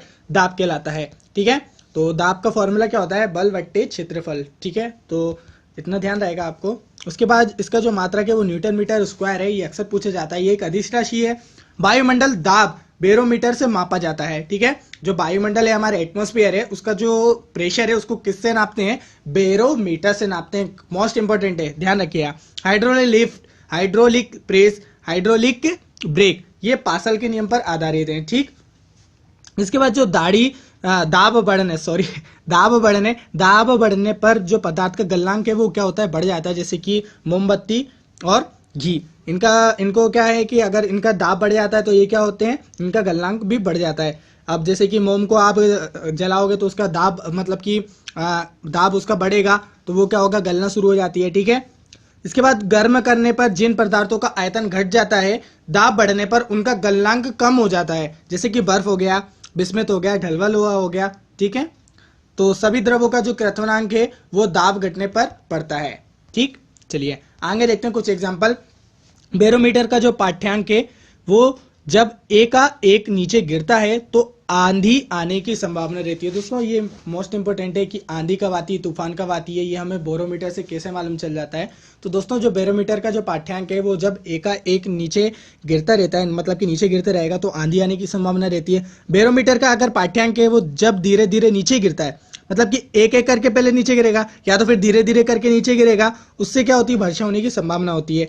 बैरोमीटर का पाठ्यांक जब धीरे धीरे ऊपर चढ़ता है तो दिन साफ रहने की संभावना रहती है। तो दोस्तों आपको समझ में आ गया होगा कि मतलब कि वैज्ञानिक लोग पता कैसे करते हैं? वो बैरोमीटर से पता करते हैं कि आज बारिश आने वाली है, आंधी आने वाली है, या क्या आने वाला है, या मतलब कि इस दिन साफ रहने वाला है। ठीक, तो ये होता है हमारा प्रेशर। चलिए आगे बढ़ते हैं। अब बात करते हैं पृथ्वी की सतह से ऊपर जाने पर जो वायुमंडलीय दाब है वो कम हो जाता है और इसके कारण पहाड़ों पर खाना बनाने में कठिनाई होती है। जैसे पहाड़ों में जो लोग रहते हैं ना, उनको खाना बनाने में कठिनाई किस लिए होती है? क्योंकि वायुमंडलीय दाब कम हो जाता है। ठीक है, इसके बाद वायुयान में बैठे यात्रियों के फाउंटेन पेन से स्याही रिसने लगती है और व्यक्ति के नाक से खून निकलने लगता है, क्योंकि वहां पर ऑक्सीजन की कमी रहती है और वायु दाब क्या होता है? कम हो जाता है। ठीक, चलिए, अधिक ऊंचाई पर कम दाब के कारण वायु की मात्रा कम होती है अतः सांस लेने में कठिनाई होती है। यही मैंने आपको बताया। ठीक है, अब आर्किमिडीज का सिद्धांत, ये ज्यादा इंपॉर्टेंट नहीं है लेकिन फिर भी इसको समझ लीजिए। जब वस्तु किसी द्रव में पूरी या आंशिक रूप से डुबोई जाती है तो उसके भार में कमी आती है, उसका जो मतलब कि वेट है वो उसमें कमी आती है। भार में यह आभासी कमी वस्तु द्वारा हटाए गए द्रव के बराबर होती है।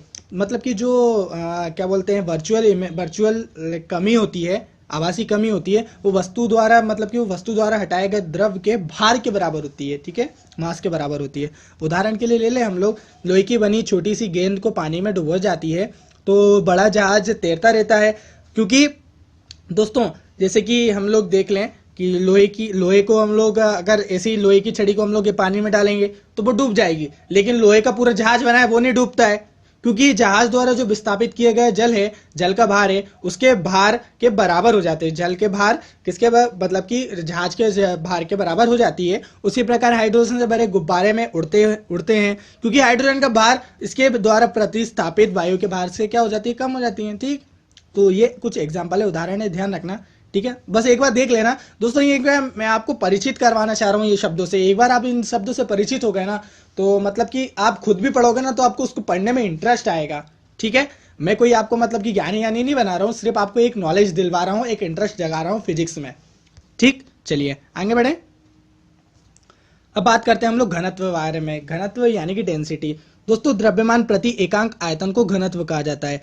द्रव्यमान प्रति एकांक आयतन को घनत्व कहा जाता है। अब अपेक्षित घनत्व क्या होता है दोस्तों? वस्तु का घनत्व व 4 डिग्री सेल्सियस पर पानी का घनत्व का जो अनुपात होता है वो अपेक्षित घनत्व कहलाता है। क्वेश्चन में आपको ये फॉर्मूला दे देगा, ठीक। अपेक्षित घनत्व को हाइड्रोमीटर से नापा जाता है दोस्तों। हाइड्रोमीटर से हम लोग अपेक्षित घनत्व को नापते हैं, ठीक। चलिए, समुद्र के जल का जो घनत्व होता है वो साधारण जल से अधिक होता है। लोहे का घनत्व जल के घनत्व से अधिक तथा पारे का घनत्व से कम होता है। इसलिए लोहे का जो टुकड़ा है वो पानी में डूब जाता है, लेकिन जो पारा जो है वो पानी में तैरता रहता है। किसी बर्तन में पानी भरा है और उस पर बर्फ तैर रही है। जब बर्फ पूरी तरह पिघल जाती है तो वो पात्र पर पानी का तल जो है बढ़ता नहीं है, पहले के समान ही रहता है। दोस्तों एक्सपेरिमेंट करके देखना, कोई पानी है, उसमें बर्फ तैर रही है, बर्फ पूरी पिघल भी जाएगी तो भी उसका जो तल है ना, मतलब कि जितना पानी है ना उतना का उतना ही रहेगा। करके देखना एक्सपेरिमेंट, ठीक है। जब बर्फ पानी में तैरती है तो उसका जो आयतन है, आयतन 1/10 भाग जो है पानी के ऊपर रहता है। नदी से समुद्र पर पहुंचने पर जहाज थोड़ा ऊपर उठ जाता है, क्योंकि समुद्र में स्थित जो नमक रहता है, नमक के कारण इसकी जो सघनता वो लवणता, मतलब कि क्या बोलते हैं, सॉल्टीनेस बोलते हैं ना, ठीक है, सघनता अधिक हो जाती है। अर्थात समुद्री जल का जो घनत्व है वो साधारण जल से अधिक होता है, जिसके कारण जो है नदी में जो जहाज है वो थोड़ा अंदर रहेगा पानी के, लेकिन जब समुद्र में जाता है वो थोड़ा सा उठ जाता है, ठीक। चलिए आगे देखते हैं, आगे क्या आ रहा है हमारा पृष्ठ तनाव, सरफेस टेंशन। क्या होता है दोस्तों? मैं पहले आपको बता दूं, पहले पढ़ देता हूं फिर मैं आपको अच्छे से समझा देता हूं। दोस्तों, प्रत्येक द्रव्य का स्वतंत्र पृष्ठ सूखड़ कर न्यूनतम क्षेत्रफल ग्रहण करने की प्रवृत्ति प्रदर्शित करता है, जिसे द्रव्य का पृष्ठ तनाव कहते हैं। इसका जो एसआई मात्रक है ये ध्यान रखना कि न्यूटन मीटर है, और द्रव का ताप बढ़ने पर पृष्ठ तनाव कम होता है। यानी कि कोई भी लिक्विड है उसका जो अगर ताप बढ़ जाता है, ताप मतलब कि टेम्परेचर बढ़ जाता है तो पृष्ठ तनाव क्या हो जाता है? कम हो जाता है। और क्रांति ताप पर ये मान क्या रहता है? 0 होता है। अब ठीक है, देखिए अब मैं इसको प्रैक्टिकल बताता हूँ। एग्जाम में पूछा जाता है दोस्तों, ये पानी की बूंद है, ये है पानी की बूंद, ठीक है। तो पानी की बूंद गोल ही क्यों होती है दोस्तों? पानी की बूंद गोल इसलिए होती है क्योंकि जो इसके आपको चारों तरफ दिख रहा है ना, ये तो दोस्तों ये जो है ना, ये पृष्ठ तनाव के कारण गोल होती है। यहाँ पर जो है ना एक क्या हो जाता है, एक तनाव हो जाता है, एक टेंशन हो जाता है, जिसके कारण क्या होती है, ये गोल होती है और किनारों में क्या होती है, छोटी हो जाती है, ठीक है। तो दोस्तों जो पानी का बूंद जो है वो एग्जैक्ट मतलब कि बहुत ही सिंपल एग्जाम है पृष्ठ तनाव का, सरफेस टेंशन का, ठीक है, इतना ध्यान रखना।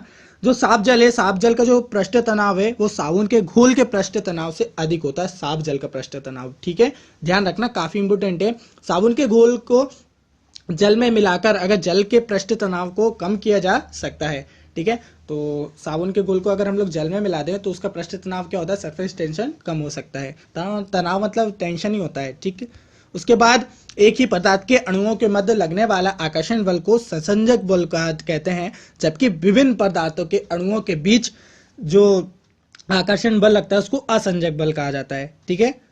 इसको लाइन को मैं बहुत अच्छे से समझाता हूँ। ससंजक बल और असंजक बल क्या होता है? एक ही पदार्थ है, एक ही पदार्थ के जो मॉलिक्यूल हैं उनके मध्य, एक ही पदार्थ के मतलब कि पदार्थ की ठोस द्रव्य गैस इतने प्रकार के होते हैं, पदार्थ के एक ही पदार्थ के जो अणु हैं, मॉलिक्यूल हैं, उनके जो मध्य जो आकर्षण बल लगता है, अट्रैक्शन फोर्स लगता है, उसको ससंजक कहा जाता है, ठीक है। जबकि बहुत सारे पदार्थ हैं, विभिन्न सारे पदार्थ हैं, उनके मध्य जो उनके जो मॉलिक्यूल के बीच में मतलब कि अट्रैक्शन फोर्स लगेगा वो असंजक बल कहा जाएगा। बहुत ही सिंपल लैंग्वेज में लिखा है, काफी डिफिकल्ट कुछ भी डिफिकल्ट नहीं है। साबुन के घोल के बुलबुले घोल के पृष्ठ तनाव को कम करने के कारण बड़े बनते हैं। पृष्ठ तनाव के कारण ही द्रव की बूंदें वृत्ताकार होती हैं।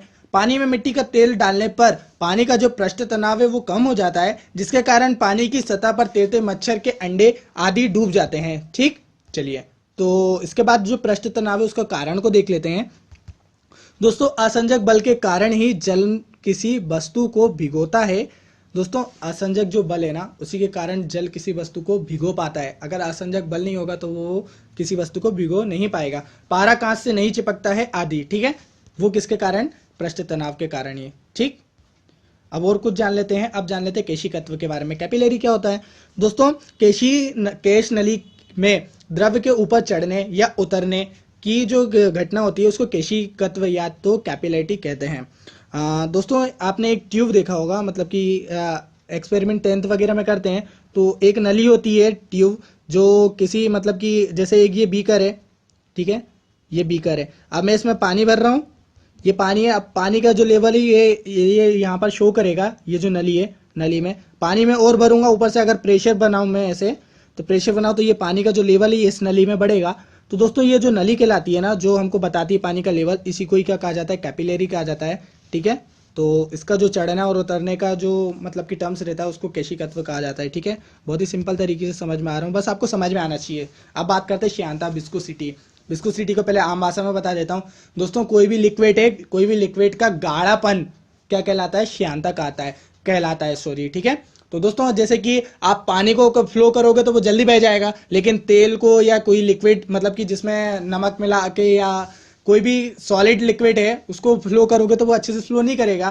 तो दोस्तों मतलब कि लिक्विड का फ्लो ही क्या कहलाता है, वो श्यानता कहलाता है, यानी कि विस्कोसिटी कहलाता है। यही देखना, डेफिनेशन में भी यही कहना चाह रहा है कि श्यानता द्रव का वह गुण है जिसके कारण वह अपनी विभिन्न परतों में से होने वाली अपेक्षित गति का विरोध करता है। तरल पदार्थ में आंतरिक घर्षण को श्यानता कहा जाता है। ठीक है, ताप बढ़ने व द्रवों की श्यानता, ताप बढ़ने पर द्रवों की श्यानता क्या होती है, घट जाती है, परंतु गैस की क्या होती है, बढ़ जाती है। ठीक है, मैंने जो टर्म्स बोली थी वो भी ध्यान रखना। अब बात करते हैं बर्नौली प्रमेय। ये क्या है दोस्तों, जब कोई आदर्श द्रव्य किसी नली में तरल अधारा रेखीय प्रवाह में बहता है तो उसके जो मार्ग के कारण प्रत्येक बिंदु पर उसके एकांक आयतन की कुल ऊर्जा, दाब ऊर्जा, गतिज ऊर्जा एवं स्थितिक ऊर्जा का योग नियत रहता है। ठीक है, तो इसका जो फॉर्मूला है वो आप ध्यान रखना, ये फॉर्मूला पूछा जाता है एग्जाम, डेफिनेशन वगैरह नहीं पूछेगा, फॉर्मूला ज्यादा पूछा जाता है। Venturi meter, Bunsen burner, carbon filter, pump, Magnus प्रभाव, वायुयान की गति बर्नौली प्रमेय के उदाहरण है। ठीक है, बर्नौली प्रमेय पर आधारित है, जैसे कि एग्जाम्पल में देख सकते हैं। ठीक है, चलिए अब बात करते हैं सरल लोलक। सरल लोलक को हम लोग पेंडुलम समझ सकते हैं। ठीक है, डोरी द्वारा दृढ़ जो डोरी है, डोरी द्वारा दृढ़ आधार से लटका हुआ एक गोलक जो कि किसी निश्चित बिंदु के इर्द गिर्द दोलन करता है, उसे सरल लोलक कहते हैं। पेंडुलम आपने देखा ही है ना। लोलक का जो अधिकतम आवर्त काल रहता है वो 84.6 मिनट होता है। ठीक है, लोलक की जो घड़ी है वो गर्मी में सुस्त तथा सर्दी में तेज होती है। ठीक है, और यदि सरल लोलक को लिफ्ट में लटकाया जाए और लिफ्ट त्वरित से नीचे आ रही हो तो लोलक का जो आवर्त काल है वो बढ़ जाएगा। यदि लिफ्ट ऊपर की ओर जा रही हो तो लोलक का जो आवर्त काल है वो घट जाता है। यदि लिफ्ट मुक्त रूप से गुरुत्व के अंतर्गत गिर रही है तब जो लोलक है यानी कि पेंडुलम है उसका जो आवर्त काल है अनंत हो जाएगा। ठीक है, तो चंद्रमा पर जो मतलब कि अगर हम लोग पेंडुलम घड़ी लेके जाएंगे तो उसका जो आवर्त काल है वो बढ़ जाएगा, मतलब कि घूमने की जो है पेंडुलम होने की वो बढ़ जाएगा, क्योंकि जो जी का मान है वो पृथ्वी पर जी के मान क्या 1/6 गुना होता है। ठीक है, कहाँ पर, चंद्रमा में। देखिए जैसे कि आप लोग देख सकते हैं ये है आपका पेंडुलम, इसी का जो है ना घूमने का वही बदलता रहता है अलग अलग अवस्था में। ठीक, अब आगे देखते हैं। अब हम लोग बात करते हैं तरंग के बारे में। वेव बहुत इंपॉर्टेंट है। ठीक है दोस्तों, तरंग वह विक्षोभ है जिसके माध्यम से ऊर्जा का क्या करते हैं, संचरण एक स्थान से दूसरे स्थान तक करते हैं।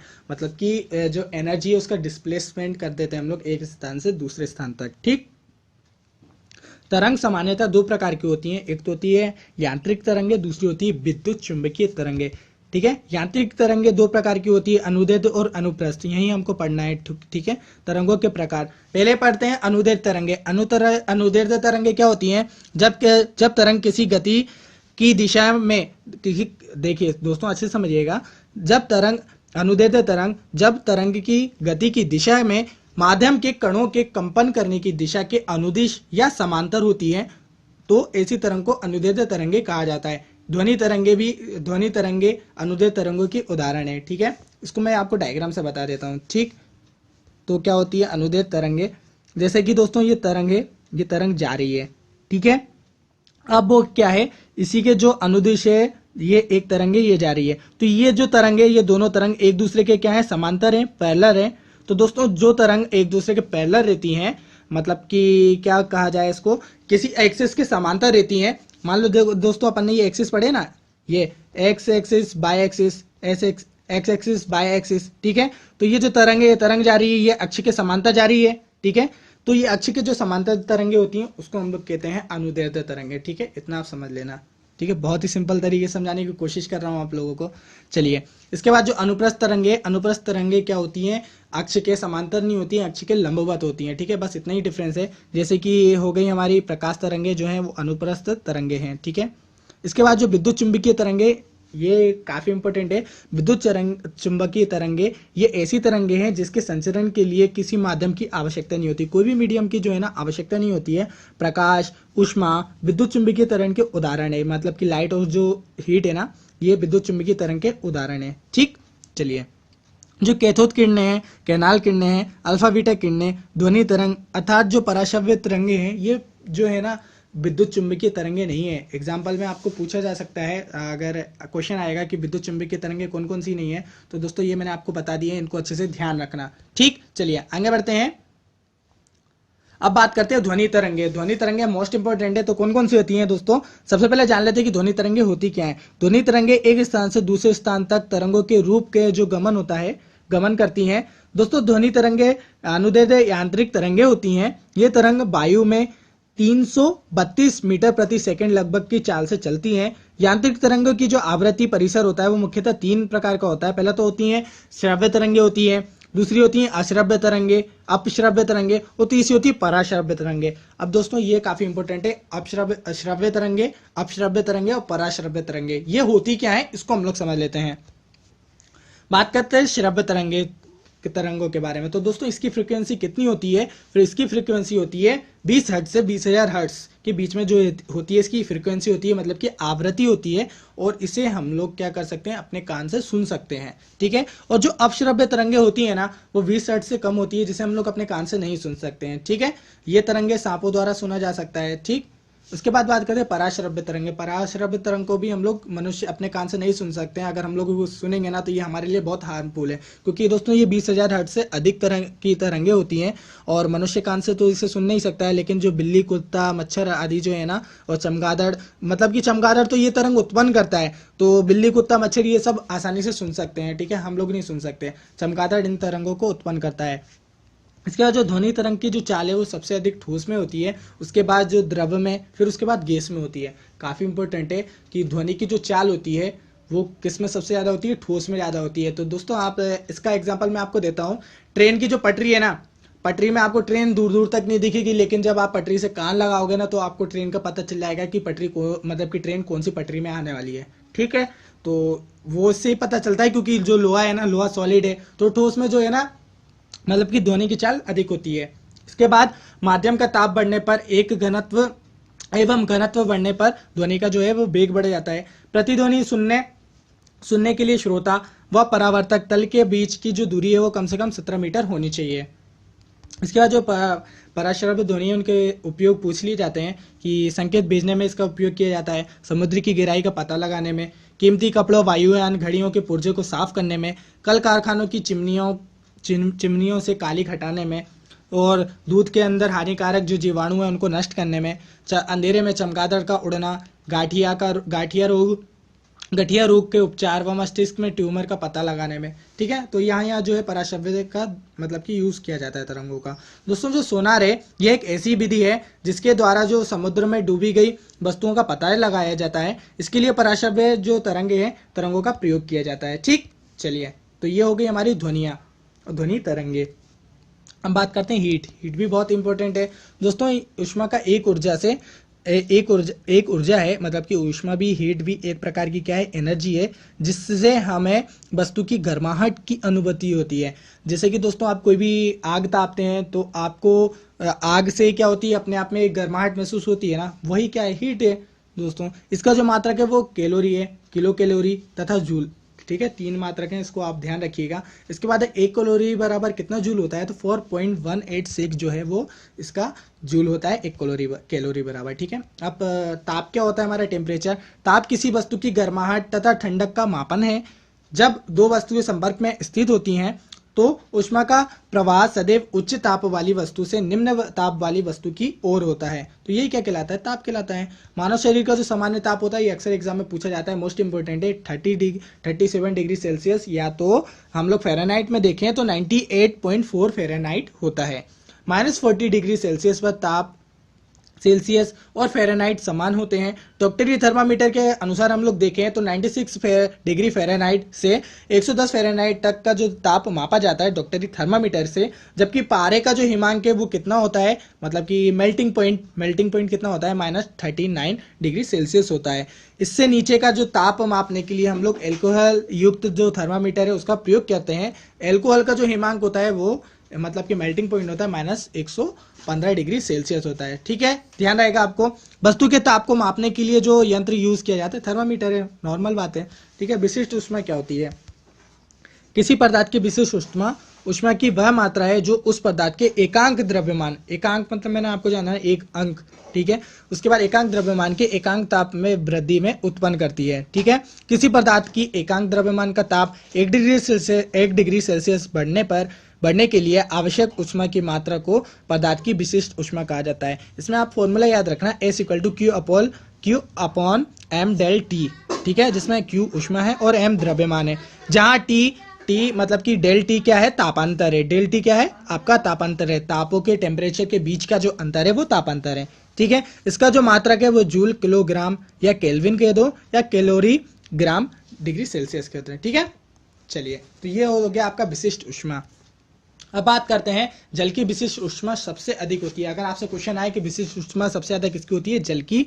ताप बढ़ने पर अधिकतर पदार्थ की विशिष्ट ऊष्मा बढ़ती है। जल की विशिष्ट ऊष्मा 0 डिग्री सेल्सियस से 4 डिग्री सेल्सियस तक बढ़ने पर घटती है और इसके बाद बढ़ती है। जल की विशिष्ट ऊष्मा 15 डिग्री सेल्सियस पर 4180 जूल किलोग्राम केल्विन होती है। पानी की जो विशिष्ट ऊष्मा होती है वो कम होती है। ठीक, उसके बाद जो सोने की विशिष्ट ऊष्मा है 130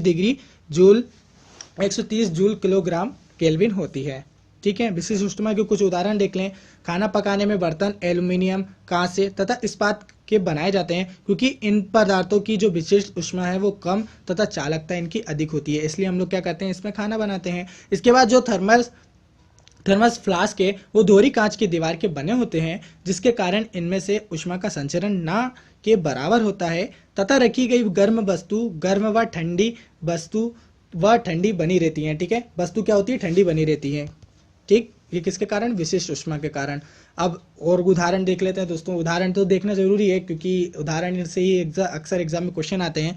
तो कांच के गिलास जो है वो काफी तेज से गर्म पानी में डालने पर टूट जाते हैं, क्योंकि गर्म होने के कारण जो अंदर की सतह है वो फैलती है। सर्दियों में हैंडपंप का जो पानी वो गर्मियों में ठंडा महसूस होता है, क्योंकि सर्दियों में बाहर का तापमान अपेक्षाकृत कम होता है और जो गर्मियों में अधिक होता है। अब जो बात करते हैं अगले एग्जाम्पल के बारे में, जो मिट्टी के घड़े होते हैं, मिट्टी के घड़े में पानी ठंडा रहता है क्योंकि इसके जो छिद्र होते हैं ना, छिद्र से बाष्पन के कारण लगातार ऊष्मा में कमी आती है। ठीक, इसके बाद जो कमरों में रोशनदान की जो छत रहती है, छत के समीप बनाए जाते हैं। रोशनदान जो है वो छत के समीप बनाए जाते हैं, क्योंकि गर्म वायु हल्की होने के कारण ऊपर उठती है, वह कमरे से बाहर निकल जाती है। इसके बाद बात करते हैं गर्मी के मौसम में साइकिल का जो ट्यूब टायर है ना, मतलब कि टायर रहता है वो फट जाता है, क्योंकि उसमें उपस्थित जो वायु का ताप के कारण, मतलब कि जो उसका उपस्थित जो है ना वायु का ताप, उसके कारण वो फटता है। बरसात के मौसम में अधिक गर्मी महसूस होती है, क्योंकि ऊष्मा वायुमंडल से बाहर नहीं निकल पाती है। ठीक, चलिए अब बात करते हैं हम लोग गुप्त ऊष्मा और उसमें संचरण क्या होता है। दोस्तों, गुप्त ऊष्मा होती है नियत ताप पर पदार्थ की अवस्था में परिवर्तन के लिए जो अनावश्यक ऊष्मा की जो मात्रा का पदार्थ होता है, पदार्थ को ही क्या कहते हैं हम लोग, गुप्त ऊष्मा कहते हैं। इसे एल से प्रदर्शित करते हैं, तो ध्यान रखना, एल से प्रदर्शित करते हैं। बर्फ के जो गलन की गुप्त ऊष्मा होती है वो 80 कैलोरी प्रति ग्राम होती है। बाष्पन की गुप्त ऊष्मा क्या होती है, वो 540 कैलोरी प्रति ग्राम होती है। अब बात करते हैं ऊष्मीय संचरण क्या होता है। ऊष्मा का एक स्थान से दूसरे स्थान तक जाने की जो प्रक्रिया होती है उसको ऊष्मीय संचरण कहा जाता है। ठोसों में ऊष्मा का संचरण चालन द्वारा होता है। गैसों में तथा द्रवों में ऊष्मा का जो संचरण होता है वो संवहन द्वारा होता है। और सूर्य से ऊष्मा पृथ्वी पर विकिरण विधि द्वारा पहुंचता है। ठीक है, इतना ध्यान रखना। ऊष्मीय संचरण के कुछ उदाहरण देख लेते हैं हम लोग जो पूछे जाते हैं। उबलते जल की अपेक्षा भाप से जलने पर अधिक जलन होता है, क्योंकि जल की अपेक्षा भाप की गुप्त ऊष्मा अधिक होती है। जल की अपेक्षा भाप की जो गुप्त ऊष्मा होती है वो अधिक होती है, इसी कारण। ठीक, 0 डिग्री सेल्सियस पर बर्फ 0 डिग्री सेल्सियस पर जल से अधिक ठंडी होती है, और 0 डिग्री सेल्सियस पर बर्फ मतलब कि क्या होता है, 0 डिग्री सेल्सियस पर जो पिघलती बर्फ है उसमें कुछ नमक या शोरा मिलाने पर बर्फ का जो गलनांक है वो 0 डिग्री सेल्सियस से घटकर -22 डिग्री सेल्सियस तक हो जाता है, जिसे हिम मिश्रण का उपयोग कुल्फी आइसक्रीम बनाने में किया जाता है। ठीक है, तो ये समझ में आ गया होगा आपको कि जो हिम या आइसक्रीम बनाने में जिस बर्फ का यूज़ किया जाता है वो आइस वाटर का यूज़ किया जाता है। ठीक है, चलिए आगे बढ़ते हैं। प्रकाश दोस्तों काफी इंपॉर्टेंट है। दोस्तों प्रकाश एक प्रकार की ऊर्जा है जो विद्युत चुंबकीय तरंग की रूप में संचरित होती है। ये अनुप्रस्थ तरंग होती है। प्रकाश क्या होती है? अनुप्रस्थ तरंगें होती हैं। प्रकाश के वेग की गणना सबसे पहले जो की थी वो रोमर ने की थी। मोस्ट इंपॉर्टेंट है दोस्तों, रोमर का नाम पूछा जा सकता है। तो प्रकाश के वेग की गणना किसने करी थी? सबसे पहले करी थी रोमर ने। तो दोस्तों मैंने आपको ब्रेक नहीं दिया ना, ठीक है, इसको खत्म हो जाने दीजिए, मैं आपको ब्रेक देता हूं। ठीक है, वायु तथा निर्वात में प्रकाश की जो चाल होती है वो सबसे अधिक 3 × 10⁸ मीटर प्रति सेकंड होती है। सूर्य का जो प्रकाश होता है वो पृथ्वी पर 8 मिनट से 19 सेकंड के 19 सेकंड में पहुंचता है। पृथ्वी पर जो सूर्य का प्रकाश है वो 8 मिनट 19 सेकंड में पहुंचता है पृथ्वी पर। बहुत इंपॉर्टेंट है, इसको ध्यान रखना। ठीक, चलिए जैसे कि आप लोग ये देख सकते हैं, ये तो एग्जाम्पल है। ठीक है, तो ये हम लोग आगे इसके बारे में पढ़ेंगे। तो दोस्तों मैं आपको ब्रेक देता हूँ, तो फटाफट पानी वगैरह पी लीजिए, उठ लीजिए, क्योंकि दोस्तों आप थोड़ा सा फ्रेशनेस तो जरूरी है, कितनी देर तक पढ़ोगे। ठीक है, तो अब फटाफट आपने आई होप आपने मतलब कि पानी यानी पी लिया होगा। चलिए आगे बढ़ते हैं। अब बात करते हैं प्रकाश का परावर्तन, रिफ्लेक्शन ऑफ लाइट। दोस्तों ये भी मेरे को बहुत पसंद आता है, क्योंकि 12th में मैंने सबसे ज़्यादा अच्छे से यही पढ़ा था। तो दोस्तों क्या होता है, एक परावर्तक तल है, मान लो परावर्तक तल क्या बोलते हैं, रिफ्लेक्टिंग मिरर ले लो। ठीक है, मिरर होता है, दर्पण लिखा भी है ना दोस्तों, मिरर है। मिरर से मैंने यहाँ पर क्या हुआ, यहाँ से लेजर लाइट डाली, तो दोस्तों लेजर लाइट में यहाँ पे डालूंगा तो उसका जो रिफ्लेक्शन होगा वो इधर साइड में होगा। ठीक है, और जो इसके बीच में मैं क्या कर दूंगा, एक परपेंडिकुलर कर दूंगा। अब बहुत ध्यान से समझिएगा कि मैं क्या कहना चाह रहा हूँ। दोस्तों यहाँ से मैंने लेजर लाइट लगाई, तो दोस्तों ये जो मैंने लाइट कराई, लाइट को ही हम लोग मतलब कि किरण बोलते हैं ना। तो दोस्तों यहाँ से जो मैंने लाइट चलाई इसको बोलते हैं हम लोग आपतित किरण, और यहाँ से टकरा के जो गई मतलब कि परावर्तित होकर जो किरण गई उसको हम लोग कहते हैं परावर्तित किरण। और इसके बीच में मैंने क्या डाला, एक परपेंडिकुलर डाला, तो परपेंडिकुलर को बोलते हैं हम लोग अभिलंब। अब दोस्तों आपतित किरण और अभिलंब के बीच का जो कोण कहलाता है उसको आपतन कोण कहते हैं, जिसे हम लोग आई से दर्शाते हैं, और परावर्तन कोण है उसको हम लोग आर से दर्शाते हैं। ठीक है, अब सिंपल लैंग्वेज में इसको समझ लीजिए कि प्रकाश का परावर्तन क्या होता है। जब कोई प्रकाश की किरण किसी समतल सतह पर टकराती है तो वो उसी माध्यम में वापस लौट जाती है। इसी को ही हम लोग प्रकाश का परावर्तन कहते हैं। जब कोई प्रकाश की किरण किसी चमकदार सतह या समतल सतह पर टकराती है तो वह उसी माध्यम में वापस लौट जाती है, जिसे हम लोग प्रकाश का परावर्तन कहते हैं। ठीक है, आई होप आपको समझ में आ गया होगा। ठीक, चलिए आगे बढ़ते हैं। अब दोस्तों थोड़ा समतल दर्पण के बारे में जान लेते हैं कि क्या होता है।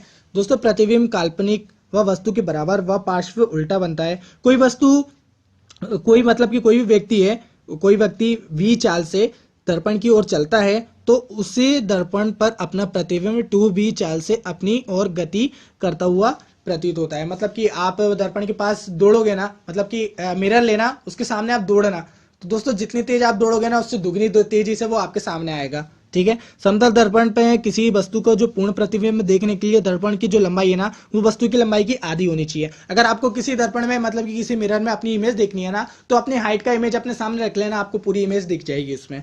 ठीक, कोण, इसका जो कोण है कोण थीटा पर झुके समतल दर्पण द्वारा जो प्रतिबिंब की संख्या होती है वो, इसको बस आप देख लीजिए, n बराबर 360 डिग्री अपॉन थीटा -1, इतना नहीं पूछा जाता। ठीक, चलिए दोस्तों अब बात करते हैं गोलीय दर्पण। गोलीय दर्पण कितने प्रकार के होते हैं? 2 प्रकार के होते हैं, एक होता है अवतल दर्पण, एक होता है उत्तल दर्पण। अवतल दर्पण को हम लोग बोलते हैं कॉनकेव लेंस, ठीक है, और उत्तल दर्पण को बोलते हैं हम लोग कॉन्वेक्स मिरर्स। ठीक है, वहां पे मैंने लेंस बोल दिया था, तो मिरर है। ठीक है, तो ये है आपका क्या है, अवतल दर्पण है, और ये जो आपको इधर साइड दिखने वाला है ये है हमारा उत्तल दर्पण। ठीक है, तो दोस्तों जो अवतल दर्पण रहता है इसमें जो इमेज बनती है वो पूरी वर्चुअल इमेज बनती है। ठीक है, वर्चुअल नहीं मतलब कि आपको दिखती है इमेज, ठीक है, वो बनती है। उसके बाद ये जो इसमें आपको ये दिख रहा है मैं आपको बता देता हूँ, इसमें एक साइड जो है वो पॉलिश रहती है, ठीक है, और ये पूरा मिरर का कार्य करता है। ठीक है। और जो हमारा जो उत्तल दर्पण है, इसमें जो है बाहर के साइड क्या रहती है, पॉलिश रहती है, जिसके कारण क्या होती है, मतलब कि इधर साइड हमको मिरर दिखता है। दोस्तों इसमें जो इमेज बनती है ना, ये जो इमेज रहती है वर्चुअल इमेज रहती है, हमारी जो है वास्तविक इमेज नहीं रहती, वर्चुअल इमेज रहती है, रियल इमेज नहीं रहती है, ठीक है। और जबकि जो हमने अवतल दर्पण में देखा, हमारी जो इमेज बनती है ये रियल इमेज बनती है, ठीक है। इतना ध्यान रखना आप लोग। जो अवतल दर्पण है, अवतल दर्पण का उपयोग किया जाता है दाढ़ी बनाने में, और आंख कान नाक के जो मतलब कि डॉक्टर रहते हैं वो इसके दर्पण का उपयोग करते हैं। और गाड़ी की जो हेडलाइट है, गाड़ी की हेडलाइट में और सोलर कुकर में जो इस दर्पण का यूज किया जाता है उसका नाम है कॉनकेव लेंस, ना कि कॉन्वेक्स लेंस। और कॉन्वेक्स लेंस का यूज कहाँ है दोस्तों, गाड़ी के जो चालक है, सीट के पास जो मतलब कि पीछे के हम लोग गाड़ी में जो रहता है ना, पीछे का दृश्य देखने के लिए जो मिरर यूज करते हैं, वही है जो है ना वो उत्तल दर्पण है, ठीक है। और जो सोडियम परावर्तक लैंप रहता है वो भी क्या है, हमारा उत्तल दर्पण है, ठीक। तो ये दर्पण आपका क्लियर हुआ। अब देखते हैं प्रकाश का अपवर्तन क्या होता है। तो दोस्तों इस चित्र से समझना, अब मैंने यहाँ से लेजर लाइट डाली है, ठीक है। सबसे पहले तो समझ लिए जो प्रकाश का अपवर्तन होता है वो दो मीडियम में होता है, ठीक है। एक मीडियम को हमने मान लिया विरल माध्यम, एक को मान लिया हम लोग सघन माध्यम, ठीक है। इसको मान लिया नीचे वाला हमने पानी, ऊपर वाला मान लिया अपन ने एयर, ठीक है। तो यहाँ से मैंने लेजर लाइट चलाई, लेजर लाइट पानी में गई और पानी में जाने के बाद वो थोड़ी सी झुक गई, ठीक है। अब इसके बीच में हमने एक परपेंडिकुलर ड्रॉ कर लिया। तो दोस्तों ये परपेंडिकुलर को हम लोग क्या बोलते हैं, अभिलंब बोलते हैं। अब ध्यान से सुनना दोस्तों, यहाँ से मैंने क्या करा, लाइट डाली, और लाइट डालने के बाद जो रे अंदर गई, मतलब कि लाइट अंदर गई, वो क्या हो गई, अभिलंब की ओर झुक गई, ठीक है। अभिलंब की ओर क्या हो गई, झुक गई। तो दोस्तों अभिलंब की ओर झुकना ही क्या कहलाता है, ये प्रकाश का अपवर्तन कहलाता है। अब एग्जैक्ट डेफिनेशन समझिए इसकी, ठीक है। एग्जैक्ट डेफिनेशन क्या होती है, जब कोई प्रकाश की किरण एक माध्यम से दूसरे माध्यम में प्रवेश करती है तो अभिलंब की ओर झुक जाती है, और इसे ही प्रकाश का अपवर्तन कहा जाता है, ठीक है। जब कोई प्रकाश की किरण एक माध्यम से दूसरे माध्यम में प्रवेश करती है तो वो अभिलंब की ओर झुक जाती है, जिसे ही हम लोग क्या कहते हैं, हम लोग कहते हैं इसे प्रकाश का अपवर्तन। आई होप आपको क्लियर हुआ होगा, ठीक। चलिए अब समझ लेते हैं कि जो लाल रंग का अपवर्तनांक है वो सबसे कम होता है, और बैंगनी रंग का अपवर्तनांक है वो सबसे अधिक होता है। इसको ध्यान रखना आप लोग कि लाल रंग का अपवर्तनांक ये पूछा जाता है। अपवर्तनांक को हम लोग म्यू से दर्शाते हैं, वो उतना जरूरी नहीं है, लेकिन इतना आप ध्यान रखना कि लाल रंग का जो अपवर्तनांक है वो बैंगनी रंग के अपवर्तनांक से कम होता है, जबकि बैंगनी रंग का अपवर्तनांक है वो अधिक होता है। जैसे कि दोस्तों आप आसमान देखते हो नीला क्यों दिखाई देता है, वो अपवर्तनांक बैंगनी रंग का ज्यादा होता है इसलिए दिखाई देता है, ठीक है।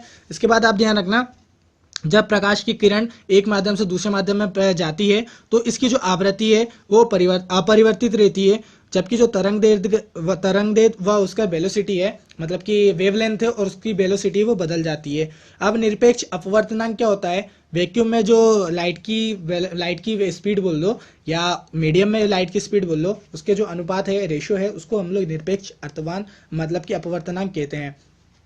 ताप बढ़ने पर भी सामान्यतः अपवर्तनांक क्या होता है, घट जाता है, ठीक। चलिए आगे देखते हैं। तो फ्रेंड्स अब हम लोग बात करते हैं प्रकाश का प्रकीर्णन क्या होता है। प्रकाश का प्रकीर्णन को देख लेते हैं। प्रकाश के जो प्रकीर्णन है वो धूल तथा अन्य पदार्थ के अत्यंत सूक्ष्म कणों से युक्त माध्यम के द्वारा प्रकाश का सभी दिशाओं में असमान रूप से जो प्रसारित हो जाना होता है वो प्रकाश का प्रकीर्णन कहलाता है।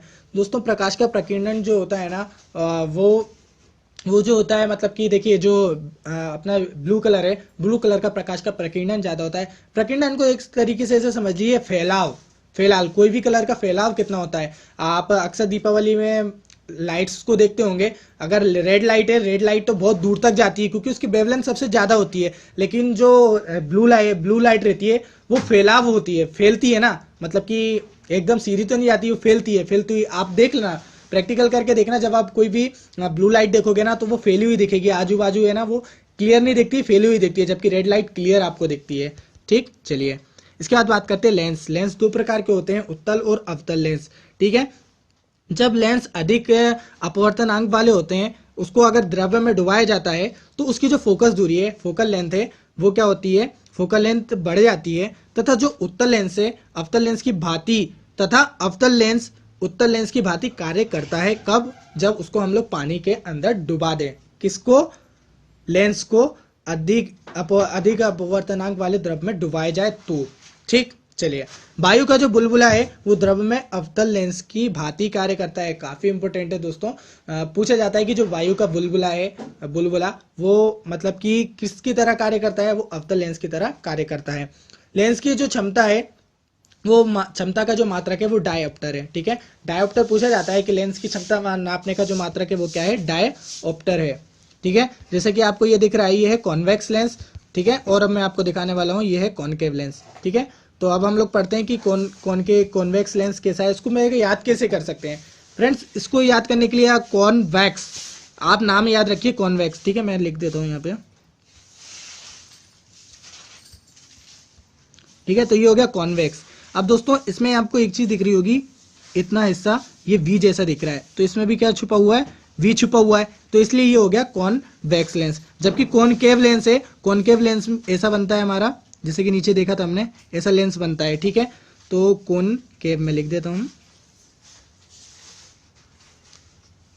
ठीक है, तो इसमें क्या बीच में क्या आ रहा था, वी, इसमें क्या आ रहा है, सी, तो दोस्तों दो सी बन रहे हैं इसमें, तो ऐसे याद कर सकते हैं। जो कॉनकेव लेंस है वो मतलब कि आपको डायग्राम से समझ आ गया होगा, और कॉन्वेक्स लेंस है, कॉन्वेक्स का जो बी है, बी हमारे लेंस जैसा दिखता है। ठीक है, तो इस तरीके से आप याद कर सकते हैं, थोड़ा थोड़ा लॉजिक लगा के। चलिए आगे बढ़ते हैं।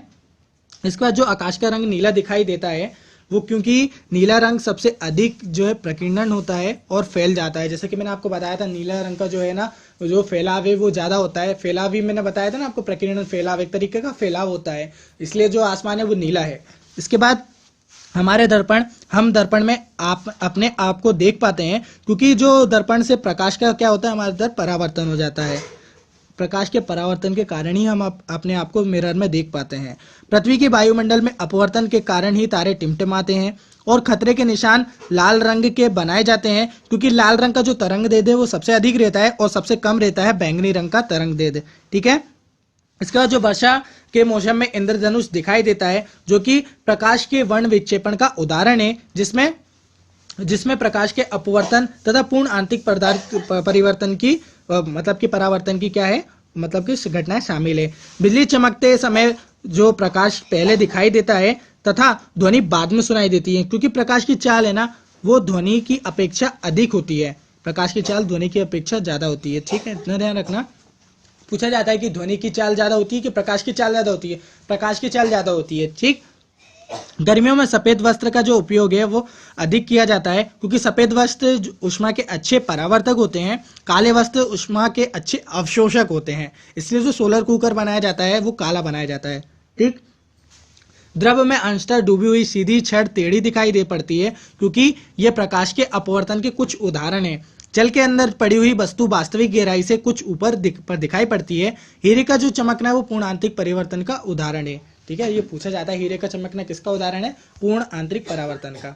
ठीक, अब इसमें इंपॉर्टेंट आता है निकट दृष्टि दोष, मतलब कि नेत्र दोष क्या होते हैं। निकट दृष्टि दोष क्या होता है, इस रोग में जो ग्रसित व्यक्ति होता है वो नजदीक की वस्तु देख लेता है परंतु दूर की वस्तु नहीं देख पाता। दोस्तों इसमें सब लोग को सबसे ज्यादा कंफ्यूजन होता है, जब भी सुनते हैं कि निकट दृष्टि दोष है तो आप लोग यही अनुमान लगाते हैं कि उसको पास की चीज नहीं दिखती होगी, निकट की चीज नहीं दिखती होगी, परंतु ऐसा नहीं है। निकट दृष्टि दोष का मेन से पास की वस्तु तो दिखती है लेकिन दूर की वस्तु नहीं दिखती है, इसी को ही क्या कहा जाता है, निकट दृष्टि दोष कहा जाता है। और इसके निवारण के लिए कौन सा लेंस यूज किया जाता है, अवतल लेंस यूज किया जाता है। ठीक, और दूर दृष्टि दोष इसका अपोजिट है, इसके लिए उत्तल लेंस यूज किया जाता है। इसमें हमको दूर की चीज तो स्पष्ट दिखाई देती है लेकिन पास की चीज अच्छे से नहीं दिखाई देती है।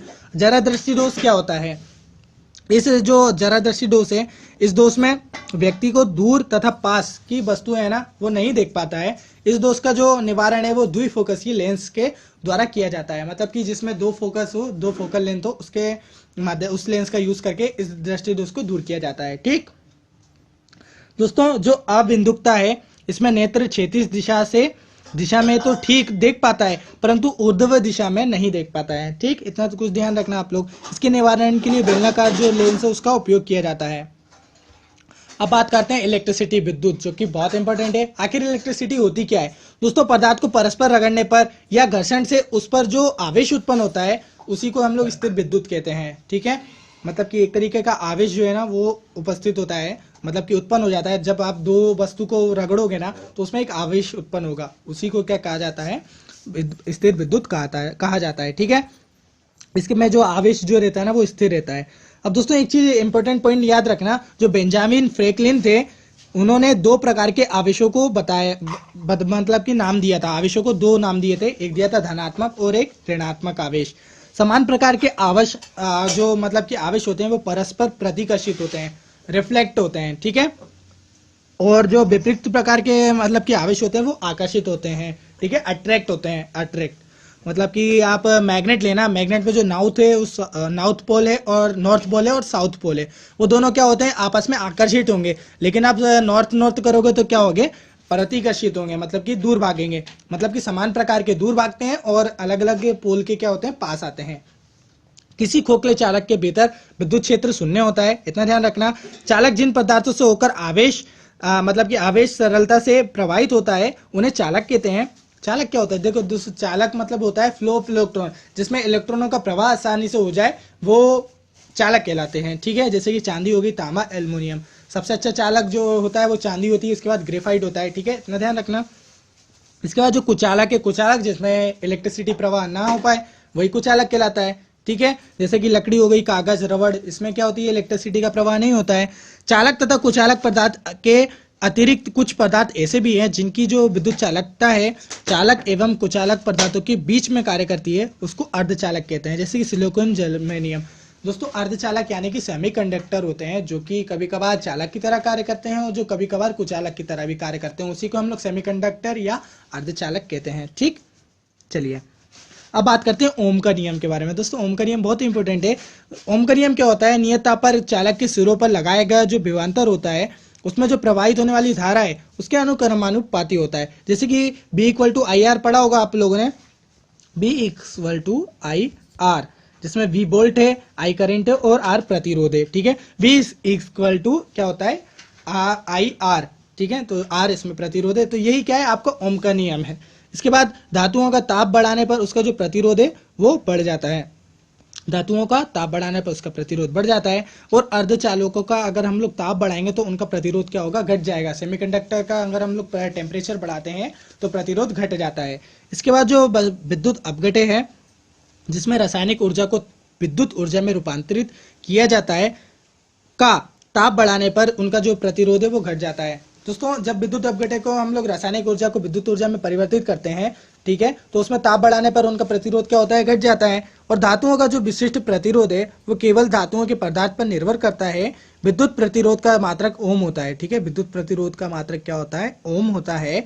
उसके बाद किसी चालक की जो विशिष्ट प्रतिरोध के जो व्युत्क्रम है, व्युत्क्रम को चालक की विशिष्ट चालकता कहा जाता है। इसका मात्रक क्या है, ओम मीटर है। फ्रेंड्स मैं आपको कुछ मतलब कि उसकी यूनिट बताना चाहूँगा।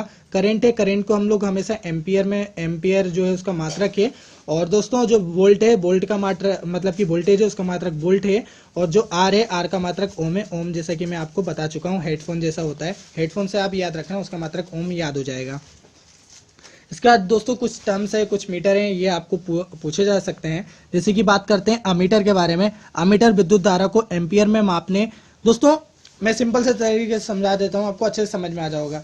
दोस्तों जो अमीटर है, अमीटर में हम लोग हमेशा करंट को मेजर करते हैं, ठीक है, धारा को मेजर करते हैं। और जो वोल्ट मीटर है उसमें हम लोग वोल्टेज को मेजर करते हैं, बस इतने ध्यान रखिए।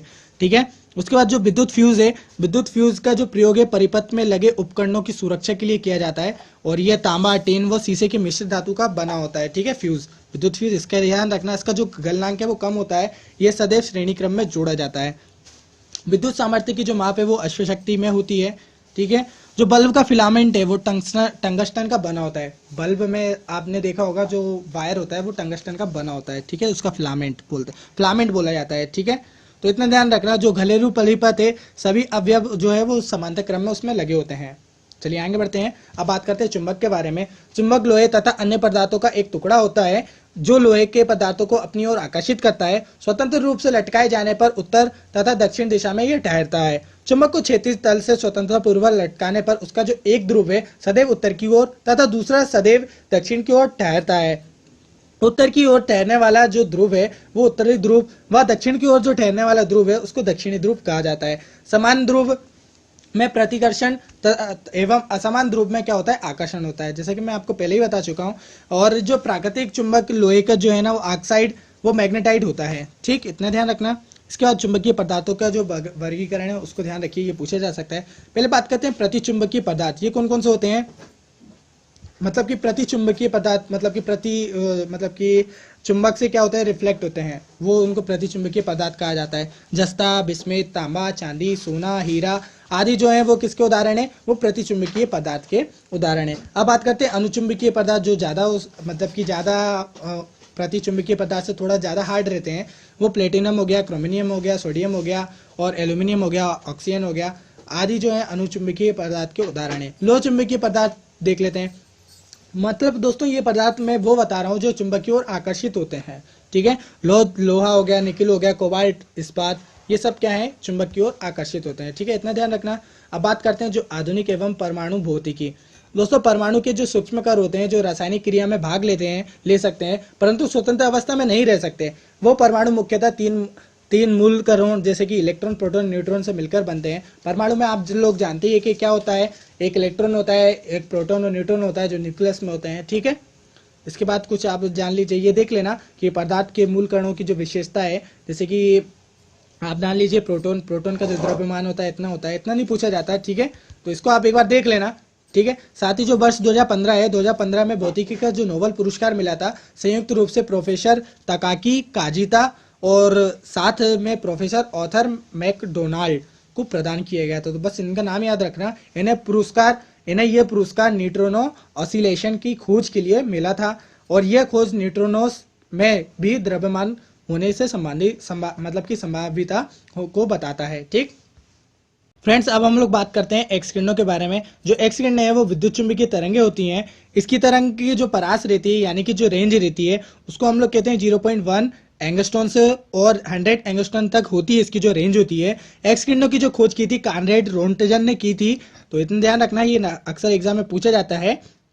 ये परावर्तन, अपवर्तन, व्यतिकरण, विवर्तन, ध्रुवण आदि घटनाओं को क्या करती है, प्रदर्शित करती है। ये किरणें विद्युत तथा चुंबकीय क्षेत्रों में विक्षेपित नहीं होती हैं, सॉरी क्या ध्यान रखना, विक्षेपित नहीं होती हैं। अधिक समय तक पकड़ने पर एक्स किरणें का जो मानव शरीर है ना वो हानिकारक हो सकता है, ठीक है। इसके बाद जो एक्स किरणें हैं वो प्रकाश विद्युत प्रवाह को प्रदर्शित करती है, ठीक है। तो प्रकाश विद्युत प्रवाह को कौन प्रदर्शित करती हैं, एक्स किरणें करती हैं। एक्स किरणों के कुछ उपयोग देख लेते हैं दोस्तों। किया जाता है सबसे पहले यूज शल्य चिकित्सा में, रेडियोग्राफी में, उसके बाद इंजीनियरिंग क्षेत्रों में, व्यावसायिक क्षेत्रों में।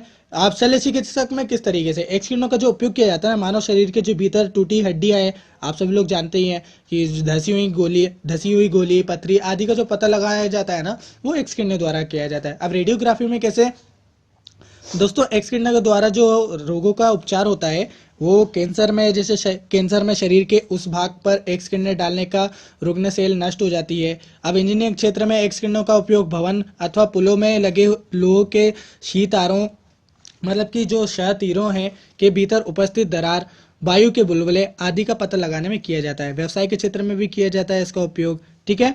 चलिए अब बात करते हैं रेडियो एक्टिविटी, रेडियो सक्रियता क्या होती है। दोस्तों रेडियो सक्रियता की जो खोज की थी वो फ्रेंच वैज्ञानिक हेनरी बेक्यूरेल ने और एम क्यूरी तथा पी क्यूरी ने की थी, इसको ध्यान रखना। इस खोज के लिए इन तीनों को संयुक्त रूप से नोबेल पुरस्कार भी मिला है। तीन नाभिकों में प्रोटीनों की जो संख्या होती है वो 83 या उससे अधिक होती है। वे स्थायी होते हैं। स्थायित्व प्राप्त करने के लिए वे नाभिक स्वतः ही अल्फा, बीटा, गामा किरणें क्या करते हैं, उत्सर्जित करते हैं। इन्हें ही रेडियो सक्रिय किरणें कहते हैं। रॉबर्ट प्रिय व उनकी पत्नी मैडम क्यूरी ने रेडियो सक्रियता के तत्व का रेडियम की खोज करी थी और रेडियम की खोज के लिए इनको नोबेल पुरस्कार भी मिला था, ठीक है, इतना ध्यान रखना। इसके बाद सभी जो प्राकृतिक रेडियो सक्रिय तत्व हैं अल्फा, बीटा, गामा किरणों के उत्सर्जन के बाद अंततः शीशे में बदल जाते हैं। तो दोस्तों ये जो हैं कुछ अल्फा बीटा मतलब कि अल्फा बीटा गामा रेज हैं, इनकी जो प्रकृति है इनकी जो प्रकृति, आवेश, द्रव्यमान, वेग, इनके आधार पर जो है इनके मान को आप ध्यान में रख लेना, एक बार रख लेना, इसका स्क्रीनशॉट ले लेना और इसको पढ़ लेना, ठीक है। चलिए अब बात करते हैं नाभिकीय रिएक्टर के बारे में। नाभिकीय रिएक्टर एक ऐसी युक्ति है जो नाभिकीय विखंडन से प्राप्त ऊर्जा का उपयोग विद्युत ऊर्जा के उत्पादन में किया जाता है। दोस्तों आप सब जानते हैं कि हमारे जो इलेक्ट्रिसिटी उत्पन्न हो रही है वो न्यूक्लियर एनर्जी के कारण भी हो रही है, ठीक है। तो इलेक्ट्रिसिटी आप पवन ऊर्जा से भी प्राप्त करते हैं, सोलर एनर्जी भी करते हैं, और एक होती है न्यूक्लियर एनर्जी, वही उसी को नाभिकीय रिएक्टर कहा जाता है, ठीक है। जो रिएक्टर है, रिएक्टर में ईंधन के रूप में यूरेनियम 235 या जो प्लेटिनम है 239 का प्रयोग किया जाता है, ठीक है। और दोस्तों अब तो थोरियम की भी तैयारी कर रही है कि थोरियम से भी इलेक्ट्रिसिटी पैदा की जाए, तो इतना डिटेल में नहीं जाना है। रिएक्टर में मंदक के रूप में भारी जल या ग्रेफाइट का प्रयोग किया जाता है। रिएक्टर में नियंत्रक के रूप में जो कैडमियम है और बोरोन छड़ है उसको यूज किया जाता है। परमाणु बम नाभिकीय विखंडन के सिद्धांत पर कार्य करता है, जबकि हाइड्रोजन बम है ना वो मतलब कि जो नाभिकीय संलयन के क्रिया पर कार्य करता है। विखंडन मतलब क्या होता है, किसी भी चीज का बिखर जाना, और संलयन मतलब क्या हो जाता है, बिखरी हुई चीज का समझ जाना। मतलब कि दो न्यूक्लियस होंगे, वो एक न्यूक्लियस में आ जाएंगे तो उसको संलयन कहेंगे, जबकि एक न्यूक्लियस होगा अगर वो दो भाग में बट जाएगा तो उसको विखंडन कहेंगे। तो जो परमाणु बम है वो नाभिकीय विखंडन पे कार्य करता है, हाइड्रोजन बम है वो नाभिकीय संलयन पे कार्य करता है। तो इस आधार पे हम लोग ये भी पता कर सकते हैं कि जो परमाणु बम है वो साइज में बड़ा होता है, जबकि हाइड्रोजन बम मतलब कि छोटा होता है, ठीक। सूर्य एवं तारों से जो प्राप्त ऊष्मा होती है, ऊर्जा होती है, उसका जो मुख्य स्रोत होता है ना वो नाभिकीय संलयन होता है। जो सूर्य है ना, सूर्य में नाभिकीय संलयन की ही क्रिया होती है, ठीक है। इसके बाद जो नाभिकीय रिएक्टर है, नाभिकीय रिएक्टर में अनेक प्रकार के जो समस्थानिक उत्पन्न किए जाते हैं, जिसका उपयोग चिकित्सा, विज्ञान व कृषि आदि क्षेत्र में किया जाता है। अब बात करते हैं लेजर के बारे में। दोस्तों लेजर का अर्थ है विकिरण के उद्दीप्त उत्सर्जन द्वारा प्रकाश का प्रवर्धन, ठीक है। उसके बाद जो ये तीव्र एकवर्णीय समांतर तथा उच्च कलावर्ध प्रकाश पुंज है। ये किरणें क्षणभर में कठोर धातु को पिघलाकर बाष्पीकृत करती हैं। बिना तीव्रता के हानि के लिए ये लेजर पुंज चंद्रमा तक पहुंच सकती हैं और पुनः चंद्रमा से परावर्तित हो धरती की सतह पर आ सकती हैं। लेजर पुंज के उपयोग चिकित्सा के क्षेत्र में संचार व्यवस्था तथा दूरी मापने की जो दूरी मापन प्रणाली है उसमें भलीभांति किए जाते हैं लेजर का उपयोग। भारत में लेजर प्रौद्योगिकी के विकास के संदर्भ में भाभा परमाणु अनुसंधान केंद्र द्वारा ruby laser, sodium glass laser इत्यादि का विकास किया गया था, तो इसको ध्यान रखना आप लोग। चलिए अब बात करते हैं सबसे इंपॉर्टेंट आखिरी पॉइंट है मेजर के बारे में। तो दोस्तों मेजर क्या होता है, मेजर का अभिप्राय है विकिरण उद्दीप्त उत्सर्जन माइक्रो तरंग का प्रवर्धन, ठीक है। जो माइक्रोवेव है उनका क्या होता है, प्रवर्धन होता है मेजर में, ठीक है। इसके बाद मैं आपको बता दूं, इसके द्वारा जो दृश्य प्रकाश है, दृश्य प्रकाश की तरंगों का जो कलावृत्त एक वर्णी मतलब कि एक दिशा में एक वर्ण में क्या होता है, संकीर्ण तथा आंतरिक पुंज संग्रहित किया जा सकता है। अमोनिया जो है वो मेजर एक निम्न आवृत्ति वाला दोलित्र होता है जो कि एक घड़ी की तरह कार्य करता है। क्या, अमोनियम मेजर, ठीक है। जैसे ये मेजर आप लोग देख सकते हैं और ये है आपके लेजर, ठीक है। तो आई होप दोस्तों मैंने आपको काफ़ी अच्छे से समझाने की कोशिश करी है और आपको अच्छा भी लगा होगा। थोड़ा लेक्चर बड़ा हो गया लेकिन ये है कि आपके लिए बहुत ही बेनिफिट रहेगा। थोड़ा रोक रोक के पढ़ते आना, कोई दिक्कत नहीं, इतना भी बोरिंग नहीं पढ़ाया है। तो अगर वीडियो आपको अच्छी लगी हो तो चैनल को सब्सक्राइब कर लीजिएगा सबसे पहले तो आप हमारे चैनल पर नए हो तो, और दोस्तों शेयर करना तो बनता है दोस्तों, आप शेयर का ही बोल सकता हूँ मैं, क्योंकि उससे मेरा भी बेनिफिट होगा। और लाइक ठोक देना, कमेंट कर देना ताकि मेरा कॉन्फिडेंस बढ़ सके। तो दोस्तों मिलते हैं इसी तरह की अगली वीडियो में। जय हिंद, जय भारत।